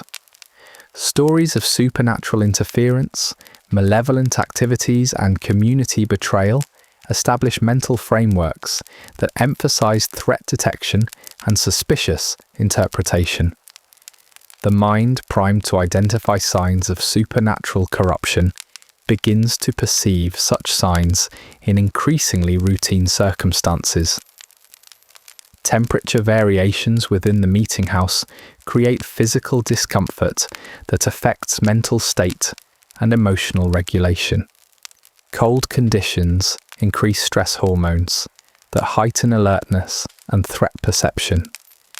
Uneven heat distribution creates different comfort levels for different individuals, leading to behaviours like shifting positions or adjusting clothing that can be misinterpreted as signs of nervousness or guilt. The woman who's been quietly knitting throughout the proceedings suddenly seems worthy of attention. Her needles move with rhythmic precision that could represent either innocent handwork or the kind of repetitive activity associated with supernatural practices. The pattern she creates appears complex, possibly incorporating symbols or designs that extend beyond mere decoration. Her ability to maintain focus on her work while supposedly listening to testimony suggests either remarkable concentration or deliberate inattention to proceedings. A merchant who entered during afternoon testimony remains present for evening deliberations, despite having no apparent official role in the proceedings. His continued presence could indicate genuine interest in community affairs or hidden motivations related to ongoing investigations. His position near the exit provides strategic advantage for monitoring activities while maintaining ability to leave quickly if circumstances change. These observations generate automatically, without conscious decision, to analyze his behavior. The progression from a rational evaluation of evidence to generalized suspicion of ordinary behavior represents a predictable consequence of sustained exposure to accusations and investigations. The mental processes required for identifying genuine supernatural threats gradually extend to all social interactions, creating an atmosphere where normal community relationships become subject to constant scrutiny and suspicion. This transformation affects not only professional judgment, but also personal relationships and general quality of life. Chapter 9: The Evidence Room of Human Stupidity. The accumulated physical evidence from the day's proceedings creates a bizarre collection that would challenge any attempt at rational categorization. Spread across multiple tables, the items represent the community's best efforts to provide tangible proof of supernatural activities. Each object tells a story of how ordinary items become sinister when viewed through the lens of supernatural suspicion, and collectively they form a museum of human imagination applied to the problem of identifying evil. The cornhusk dolls occupy a prominent position among the evidence, their simple construction somehow transformed into proof of malevolent intent. These dolls, created using techniques passed down through generations of children, now carry the weight of serious accusations. Their crude features, formed by available materials and basic crafting skills, have been interpreted as deliberate attempts to create supernatural representations of intended victims. The simple beauty of traditional folk art becomes corrupted by the context in which it is now being evaluated. Twisted pieces of wood form another category of evidence, their unusual shapes attributed to supernatural forces rather than natural processes. Tree growth affected by weather, disease, or competition for resources creates organic forms that seem deliberate to observers seeking signs of supernatural interference. The complex patterns of bark and grain that result from decades of environmental stress become evidence of malevolent shaping by forces beyond normal understanding. Collections of unusual stones have been presented as evidence of supernatural activity, their interesting colours or shapes interpreted as signs of otherworldly influence. These geological specimens, formed through natural processes over thousands of years, now serve as proof that supernatural forces have been active in the local environment. The beauty of natural mineral formation becomes sinister when viewed as evidence of supernatural corruption. Fabric samples with unusual weaves or colours provide additional evidence of supernatural involvement in daily activities. These textiles, created using traditional techniques and available materials, now carry accusations of incorporating supernatural elements into their construction. The variations in colour and pattern that result from differences in raw materials, dyeing processes, and individual craftsmanship become evidence of deliberate attempts to create supernatural objects. Hair samples collected from various locations form a particularly disturbing category of evidence.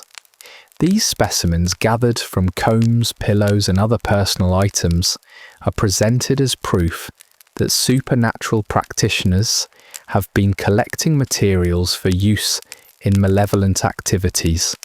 The normal process of hair loss that affects all humans becomes sinister when interpreted as evidence of supernatural harvesting for evil purposes.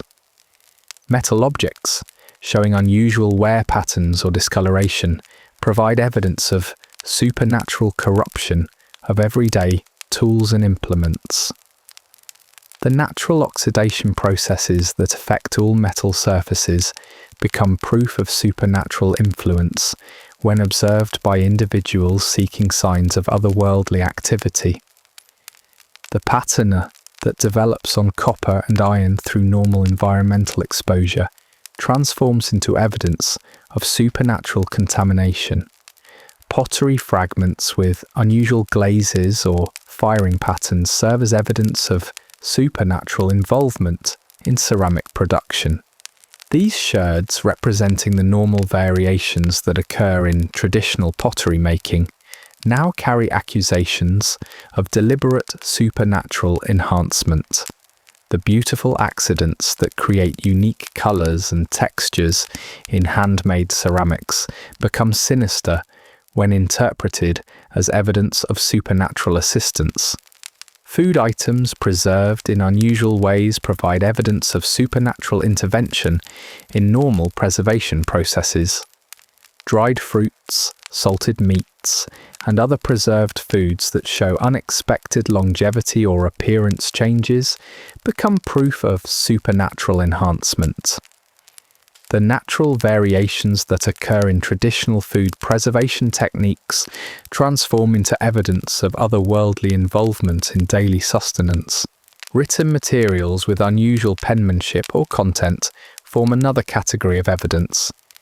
Their variations attributed to supernatural influence rather than differences in education, materials, or physical condition. Letters, notes, and documents that show inconsistencies in handwriting become proof of supernatural possession or influence. The normal variations that result from fatigue, poor lighting, or inadequate writing materials are interpreted as evidence of otherworldly interference. Candles that burn with unusual colours or patterns provide evidence of supernatural corruption of normal lighting materials. These candles, made using traditional techniques and available waxes, now serve as proof of supernatural enhancement for malevolent purposes. The natural variations in flame colour and burning patterns that result from different wax compositions and wick materials become evidence of deliberate supernatural manipulation. Seeds and plant materials showing unusual growth patterns or characteristics serve as evidence of supernatural intervention in agricultural processes. These botanical specimens, representing the normal genetic variation that occurs in all plant populations, now carry accusations of supernatural enhancement. The natural mutations and adaptations that create plant diversity become sinister when interpreted as evidence of otherworldly influence. Clothing items with unusual wear patterns or staining provide evidence of supernatural activities affecting daily garments. These textiles, showing the normal effects of use, washing, and environmental exposure, now serve as proof of supernatural corruption. The natural aging processes that affect all fabric become evidence of deliberate supernatural contamination when observed by individuals seeking signs of otherworldly activity. Tools showing unusual damage or modification patterns form additional evidence of supernatural interference with normal implements. These objects, affected by normal wear, environmental exposure, and occasional accidents, now carry accusations of supernatural corruption. The natural processes that cause metal fatigue, wood warping, and surface wear become sinister when interpreted as evidence of otherworldly manipulation. Personal ornaments and jewellery showing unusual tarnishing or wear patterns provide evidence of supernatural corruption of decorative items. These objects, affected by normal chemical processes and physical handling, now serve as proof of supernatural influence. The natural oxidation and wear that affect all metal ornaments become evidence of deliberate supernatural contamination. The collective weight of this evidence creates an overwhelming impression of supernatural activity permeating every aspect of daily life. Ordinary objects transformed by interpretation into proof of otherworldly influence suggest a community under constant supernatural assault. The accumulation of so many examples of allegedly supernatural corruption creates a narrative of pervasive evil that challenges rational explanation while demanding immediate action. Each item in this collection represents hours of careful examination, detailed documentation, and serious deliberation by community members seeking to protect themselves from supernatural threats. The sincere efforts of concerned citizens to identify and eliminate evil influences have created a comprehensive catalogue of how human imagination can transform the ordinary into the sinister through the application of fear and suspicion to everyday objects. Chapter 10. Dinner break in Hell's waiting room. The evening meal arrives in the same wooden bowls that contain the morning's porridge, though now they hold a stew that might charitably be described as liquid vegetables with occasional protein encounters. The broth has the murky brown colour of water that has seen too much use, and floating within it are pieces of what were once recognisable vegetables, now rendered into soft, shapeless masses that dissolve on the tongue like wet paper. The meat portions deserve special attention, not because they are plentiful or appetising, but because identifying their original source requires the kind of detective work you've been applying to supernatural accusations all day. Small greyish chunks that might have come from any number of animals float in the broth like tiny mysteries. The texture suggests they've been cooking for several days, possibly in the same pot, absorbing flavours from previous meals until they achieve a uniform blandness that transcends their original identity. You eat methodically, not because the food provides pleasure, but because your body requires fuel for the hours of proceedings that remain ahead. Each spoonful settles into your stomach with the weight of necessity rather than satisfaction. The warmth of the liquid provides temporary relief from the persistent chill that has settled into the meeting house as evening temperatures drop, but the nutritional value seems questionable at best. Around you, other officials consume their portions with the same resigned efficiency that characterises all survival activities in 1692. Conversations during the meal focus on practical matters rather than the pleasure of dining. Someone mentions that their portion contains fewer vegetables than usual. Another person notes that the meat seems tougher today than yesterday. These observations carry no expectation of improvement or complaint, merely the acknowledgement of conditions that must be endured. The bread that accompanies the stew has the density of building material and the flavour of something that was created more for sustenance than enjoyment. Each piece requires considerable chewing to break down into manageable portions, and the texture remains grainy and resistant even after extended mastication. The crust shows dark spots that might be intentional browning or might be evidence of less controlled baking processes. Water remains available in the same wooden buckets that have served throughout the day, its brown tint now familiar enough to seem normal. The liquid carries the taste of wood and whatever minerals have leached from the storage containers over time.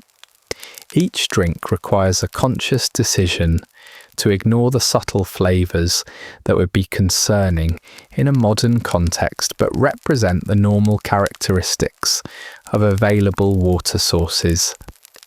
The dining process itself takes place in the same room where the day's proceedings have unfolded, creating an atmosphere where serious deliberations pause temporarily for physical maintenance before resuming.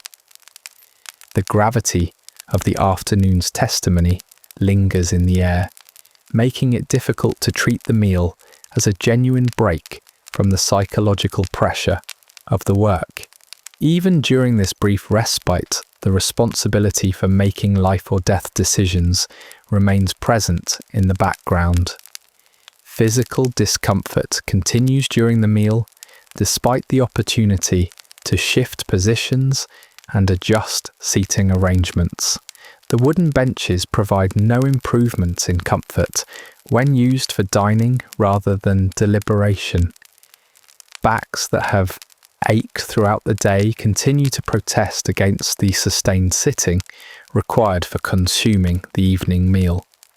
The temporary change in activity provides little relief from the accumulated physical stress of the extended session.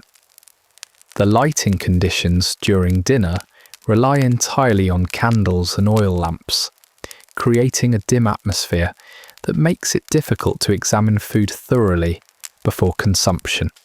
This limitation affects not only the ability to identify questionable portions, but also the social interactions that normally accompany shared meals. Faces appear shadowed and indistinct, making it challenging to read expressions or maintain eye contact during conversations.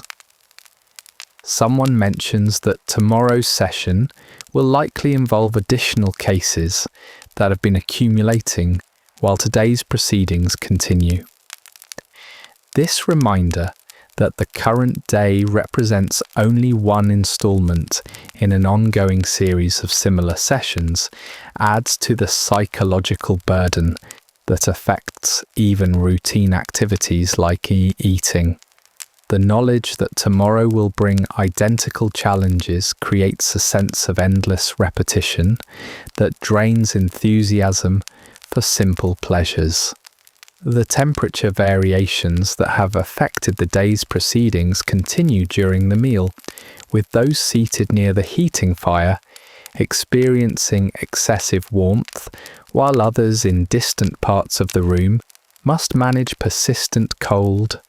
These disparities affect not only physical comfort, but also the ability to enjoy what little pleasure the food might provide.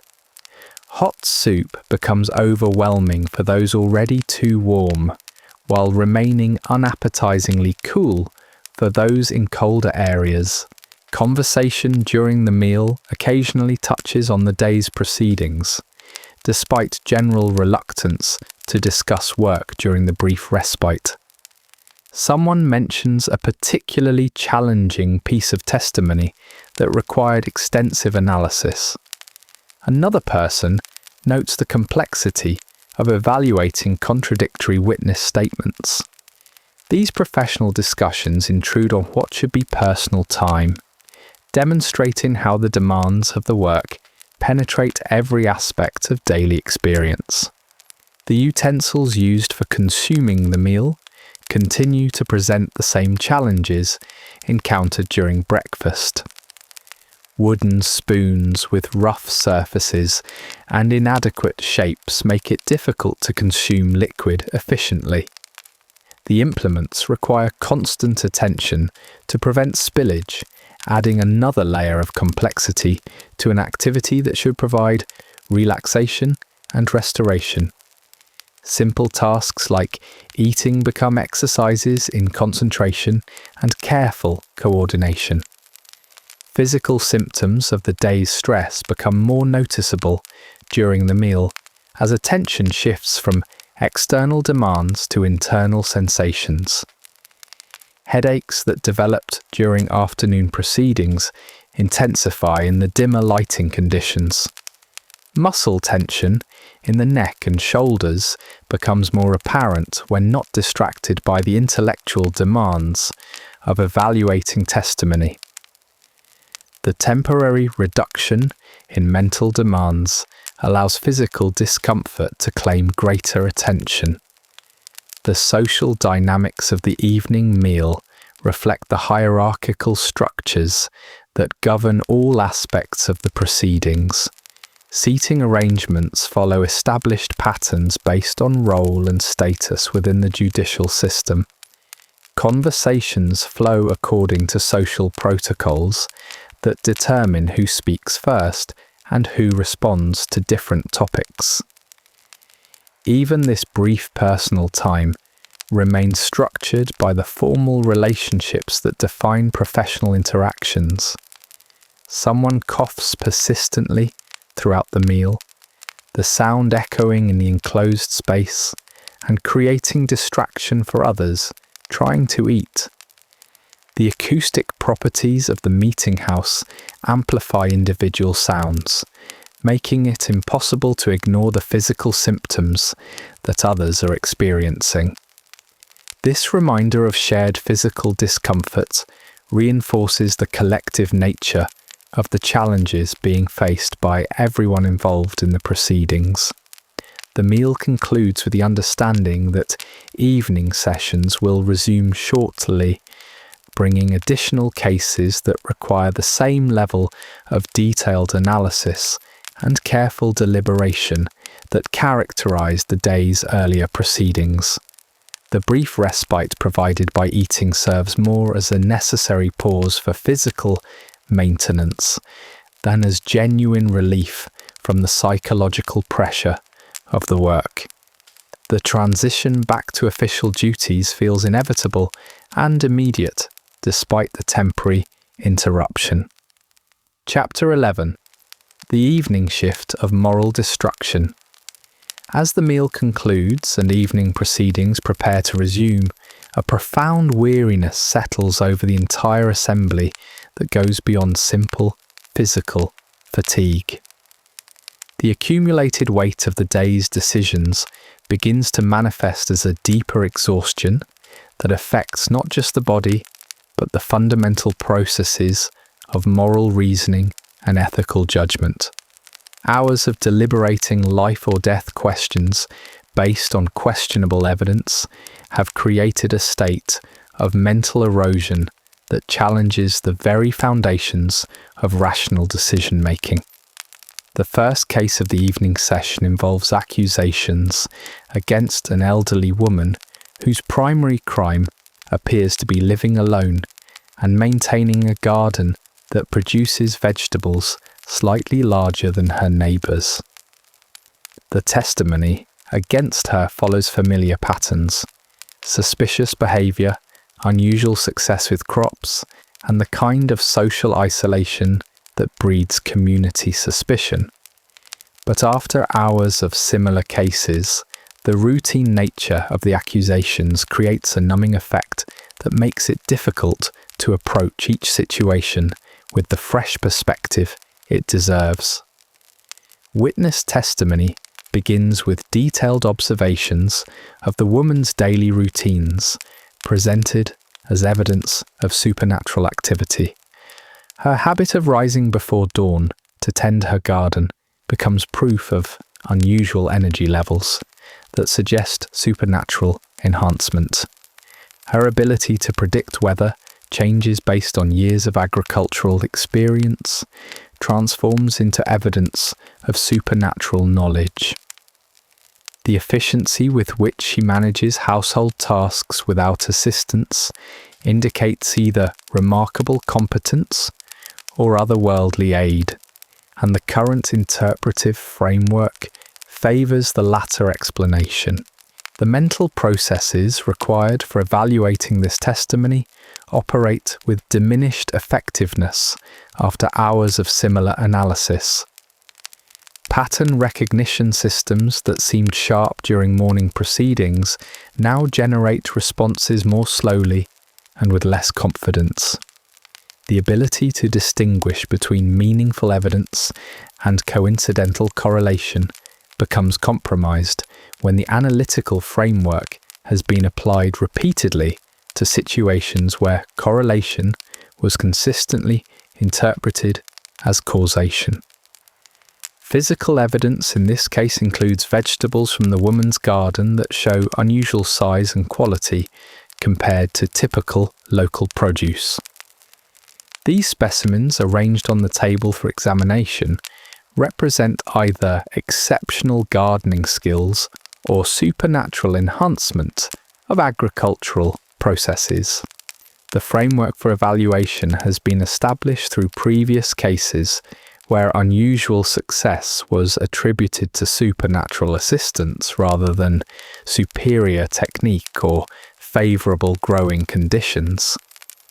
The responsibility for determining whether gardening excellence constitutes evidence of supernatural corruption weighs heavily on decision makers whose judgment has been compromised by accumulated fatigue and repeated exposure to similar accusations.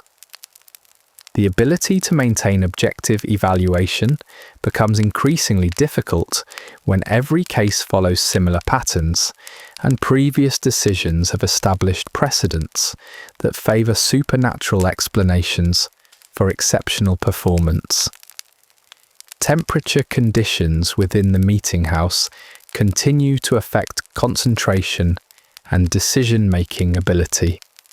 The uneven heat distribution creates physical discomfort that interferes with mental processes already compromised by sustained stress and inadequate nutrition. Cold conditions increase muscle tension and reduce fine motor control, making it difficult to maintain legible notes, while poor circulation affects cognitive function and reaction time. The lighting conditions during evening proceedings rely entirely on artificial illumination that creates variable visibility and eye strain. Candle flames flicker constantly, creating moving shadows that make it difficult to examine evidence thoroughly or maintain focus on detailed testimony. The poor lighting quality affects not only the ability to read documents and observe evidence, but also the capacity to interpret facial expressions and body language during witness testimony. Additional testimony emerges regarding the accused woman's social interactions, presented as evidence of supernatural influence on community relationships. Her tendency to avoid large social gatherings become proof of antisocial behaviour consistent with supernatural corruption. Her preference for solitary activities indicates either natural introversion or deliberate isolation for supernatural purposes. The interpretive framework consistently favours explanations that support accusations rather than alternatives that might suggest innocence. The accumulation of similar cases throughout the day creates a mental template that affects the evaluation of new evidence. Previous decisions establish expectations about what constitutes sufficient proof of supernatural activity, and these precedents influence current deliberations in ways that may not be entirely appropriate. The consistency of interpretive approaches across multiple cases provides procedural uniformity, but may also perpetuate analytical errors that become embedded in the decision-making process. Witness credibility assessment becomes more difficult as the evening progresses and evaluative faculties become compromised by fatigue and sensory limitations. The ability to detect inconsistencies in testimony or identify potential motivations for false accusations requires mental resources that have been depleted through hours of intensive analysis. Physical symptoms of stress affect concentration and memory, making it harder to compare current statements with previous testimony or identify patterns that might indicate coordinated false accusations. The psychological impact of making repeated decisions about life or death matters begins to manifest as emotional numbing that affects the ability to appreciate the gravity of individual cases. What should be careful deliberation about serious accusations becomes routine processing of similar evidence according to established patterns. The human capacity for sustained moral engagement becomes overwhelmed by the repetitive nature of the decisions and the emotional weight of their consequences. Documentation requirements continue throughout the evening proceedings, despite deteriorating physical conditions and compromised mental functioning. Written records must maintain consistent accuracy and legibility regardless of hand cramps, poor lighting, or the psychological stress of recording decisions that will determine whether people live or die. The persistence of administrative demands creates additional pressure that compounds the existing challenges. The social dynamics within the meeting house reflect the accumulated tension of a day spent making grave decisions under difficult conditions. Interactions between officials become more formal and less collaborative as fatigue reduces patience and social tolerance. The collegial atmosphere that might normally characterize professional deliberations gives way to mechanistic processing of cases according to established procedures rather than thoughtful analysis of individual circumstances. Evening testimony continues with additional witnesses providing supporting evidence for the accusations under consideration. Each new statement adds complexity to cases that seemed straightforward during initial presentation, but the mental resources required for processing this additional information operate at reduced capacity. The ability to integrate new evidence with previous testimony becomes compromised when cognitive function is impaired by fatigue, poor environmental conditions, and psychological stress. The persistence of poor environmental conditions throughout the extended proceedings creates cumulative effects that compound over time rather than remaining constant. Cold temperatures affect manual dexterity and cognitive processing. Poor lighting strains visual systems already fatigued by hours of careful reading. Acoustic conditions make it difficult to hear testimony clearly, forcing mental compensation that increases cognitive load. The combination of multiple environmental stressors creates conditions that severely challenge human performance capabilities. Chapter 12, Night Court, When Exhaustion Meets Evil. The transition into full darkness outside the meeting house marks the beginning of what experienced officials know to be the most challenging phase of any extended session. Night proceedings carry their own particular burdens that go beyond the accumulated fatigue of the day. The psychological weight of deliberating matters of life and death becomes more oppressive when conducted in the shadowy, candlelit atmosphere that transforms the familiar meeting house into something resembling a medieval tribunal from the darkest periods of human history. The case currently under consideration involves a middle-aged man whose wife died suddenly 3 months ago and whose neighbours have begun to suspect that her death was not natural.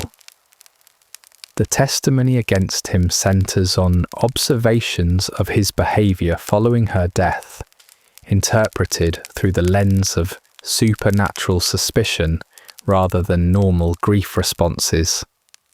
His failure to remarry quickly suggests either unusual devotion to his deceased wife or deliberate avoidance of normal social relationships for supernatural reasons. Witness statements describe the man's tendency to speak aloud when alone in his house, behaviour that neighbours have observed through windows during evening hours. This practice, which might represent normal expressions of grief or simple habits of solitary individuals, becomes evidence of communication with supernatural entities when viewed through the established interpretive framework. The natural human tendency to vocalize thoughts when alone transforms into proof of otherworldly contact. The physical evidence in this case includes items from the deceased woman's personal effects that show unusual wear patterns or discoloration.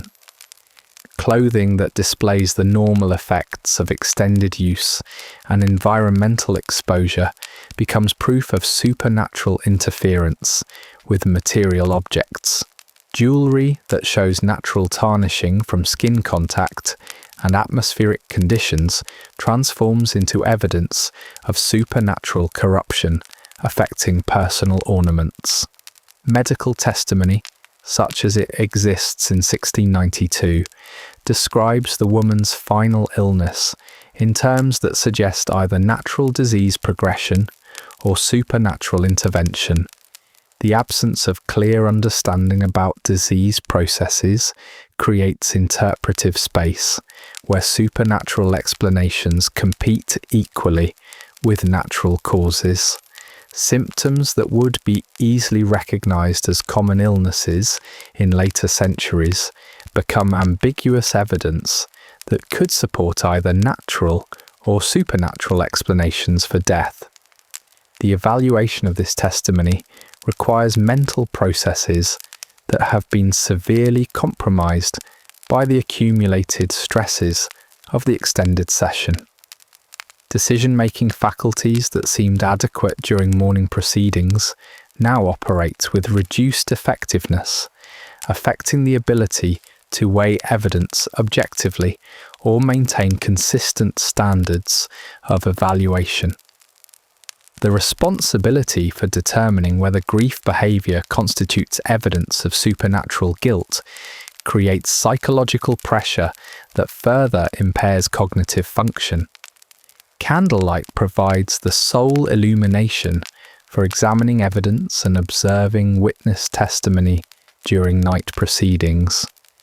The flickering flames create constantly changing shadows that make it difficult to examine physical evidence thoroughly or interpret facial expressions accurately.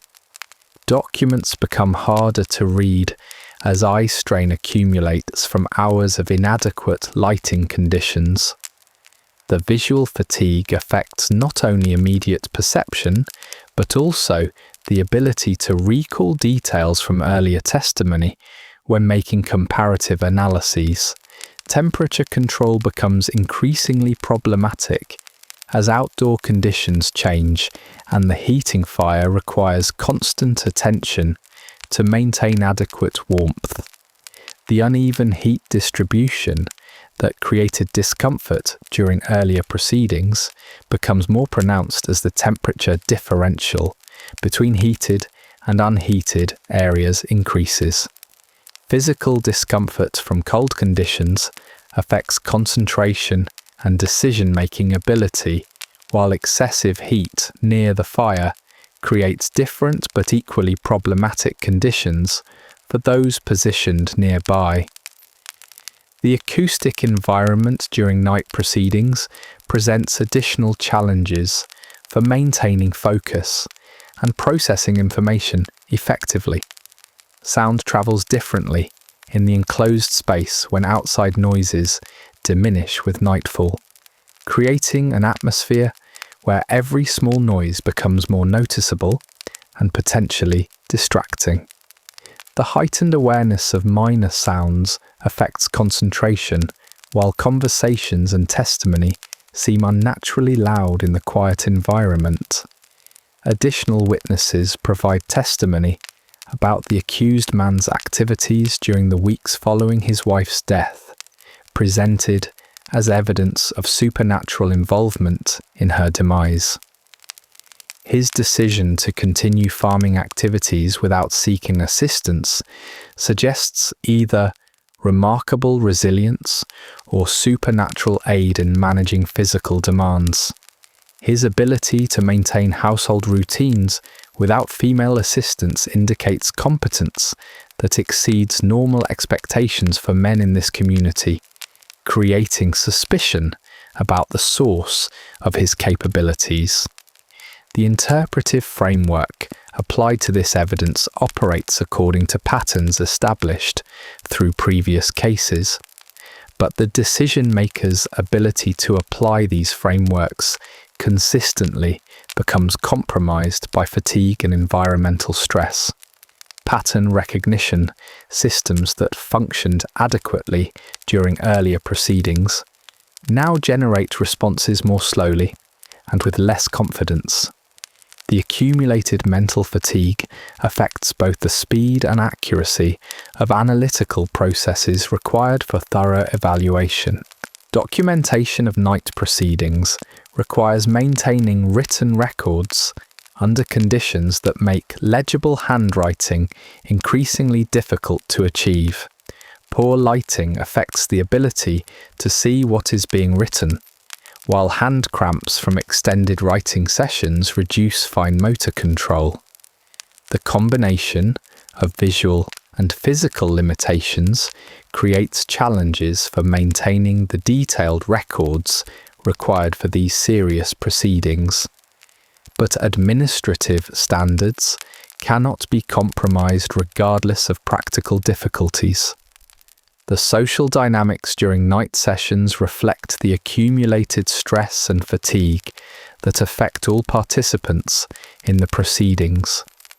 Interactions become more formal and less collaborative as reduced social tolerance combines with the psychological pressure of making grave decisions under challenging conditions. The collegial atmosphere that might characterize normal professional deliberations gives way to mechanistic processing, designed to complete necessary work despite compromised human performance. Psychological effects of sustained decision-making about life or death matters begin to manifest as emotional disconnection that affects the ability to maintain appropriate gravity about individual cases. The human capacity for sustained moral engagement becomes overwhelmed by repetitive exposure to similar accusations and the cumulative weight of previous decisions. What should represent careful deliberation about serious matters transforms into routine application of established procedures to familiar patterns of evidence. The persistence of multiple environmental stressors creates cumulative effects that become more pronounced during night proceedings when human performance typically reaches its lowest point. Cold temperatures affect manual dexterity and cognitive processing speed. Poor lighting creates visual strain that interferes with document review and evidence examination. Acoustic conditions require additional mental effort to process testimony clearly. The combination of these factors creates conditions that would challenge anyone's ability to maintain peak performance. Physical symptoms of extended stress become more apparent during night proceedings as the body's natural rhythms reach their lowest point. Headaches intensify in the dim lighting conditions, while muscle tension accumulates in areas subjected to sustained stress throughout the day. Digestive issues from poor nutrition and irregular eating patterns affect concentration and comfort. The accumulated physical effects of the extended session create additional challenges that compound the existing difficulties of the work itself. The responsibility for rendering judgments that will determine whether people live or die becomes more psychologically burdensome during night proceedings when natural circadian rhythms reduce alertness and emotional regulation. The weight of these decisions affects not only professional performance but also personal well-being, creating stress that extends beyond the immediate demands of the work into broader questions about the moral implications of the judicial system itself. Chapter 13. The Final Hour. As the deepest part of night settles over Salem, you find yourself confronting the stark reality of why no modern person could survive even these first 24 hours as a witch hunter. Your body has been systematically broken down by conditions that would challenge the hardiest medieval constitution, while your mind has been twisted by moral complexities that would drive contemporary ethicists to despair. The final case of your first day involves a young mother whose infant has been crying persistently for several weeks. The community has determined that such prolonged distress in a baby can only result from supernatural interference, either through the mother's corruption or external curse. You must now decide whether maternal exhaustion and normal infant development constitute evidence worthy of execution.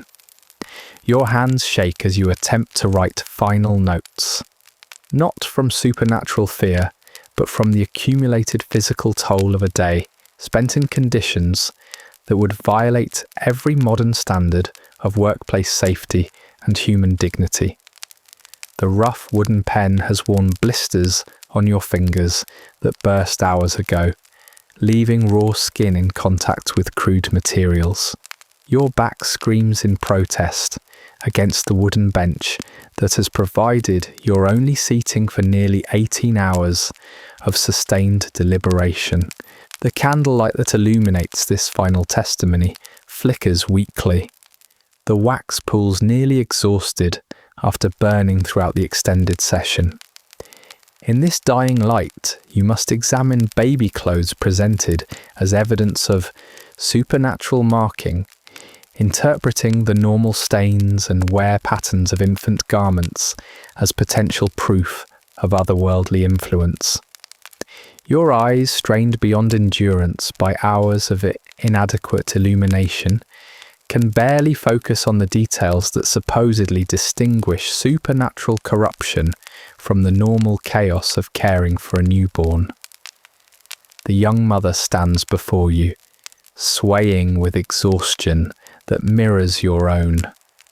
Her crime appears to be the inability to soothe her child consistently, a failure that the community interprets as either evidence of supernatural curse or proof of her own corruption.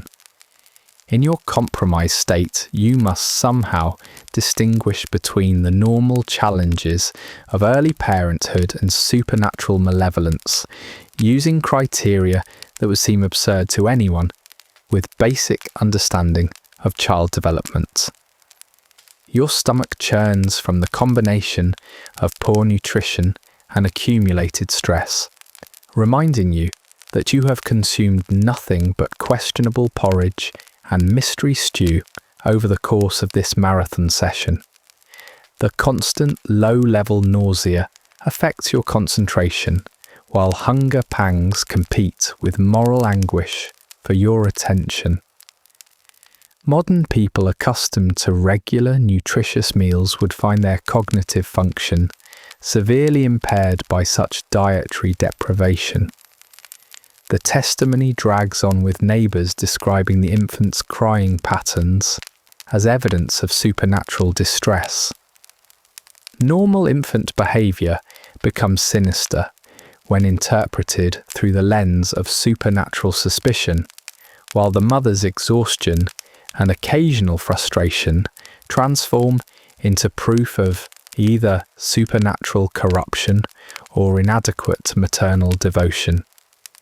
You realise that you're being asked to apply death penalty standards to the challenges of new parenthood, using evidence that wouldn't convince a modern family court to issue a parking ticket.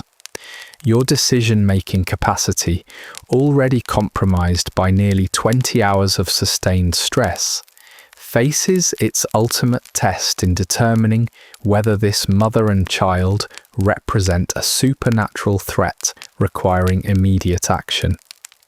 The responsibility weighs on shoulders that ache from maintaining rigid posture throughout the endless session, while your mind struggles to process complex moral questions using cognitive resources depleted by sustained overuse. The other officials around you show similar signs of complete exhaustion, their faces drawn with fatigue that goes beyond simple tiredness into the realm of genuine physical and mental breakdown. Together you represent a group of people pushed far beyond normal human limitations, expected to make life or death decisions while operating under conditions that would challenge basic survival instincts. As you attempt to render final judgment on this case, the accumulated weight of the day's decisions crashes down with full force.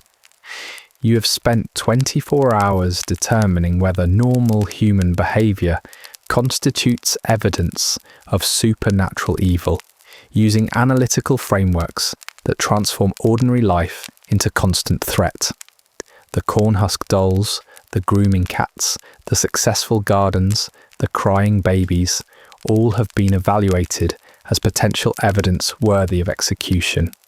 Your modern mind, trained to seek rational explanations and evidence-based conclusions, has been forced to operate in a system where coincidence equals causation and unusual equals evil.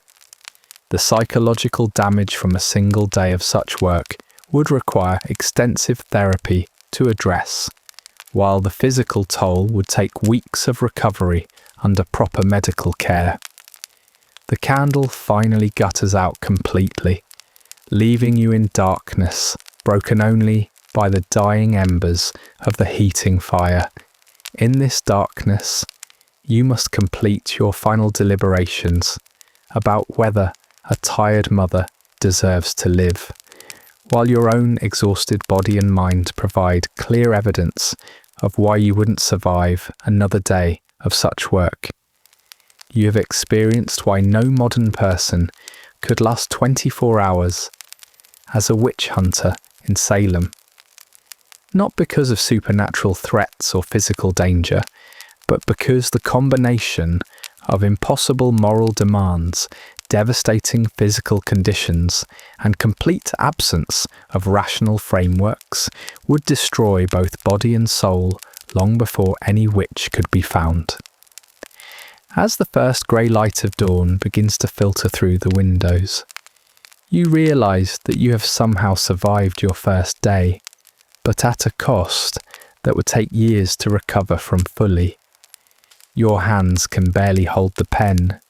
Your back screams with pain, your eyes burn from strain, and your mind reels from the weight of decisions that will haunt you forever. This is why you wouldn't survive as a witch hunter in Salem. Not in 24 hours, not in 24 minutes. The job would break you completely, leaving you as much a victim of the madness as anyone accused of consorting with darkness. The morning light grows stronger, and you understand that somewhere in this community, decisions made in this room will soon be carried out. The thought settles over you like a blanket of lead, and you realise that even if your body survived the physical demands, your soul might not survive the moral ones. Welcome to Salem 1692. You wouldn't last a day. And now, as dawn breaks over this dark chapter of human history, let your own eyes grow heavy. Let the weight of this long night settle into your comfortable bed.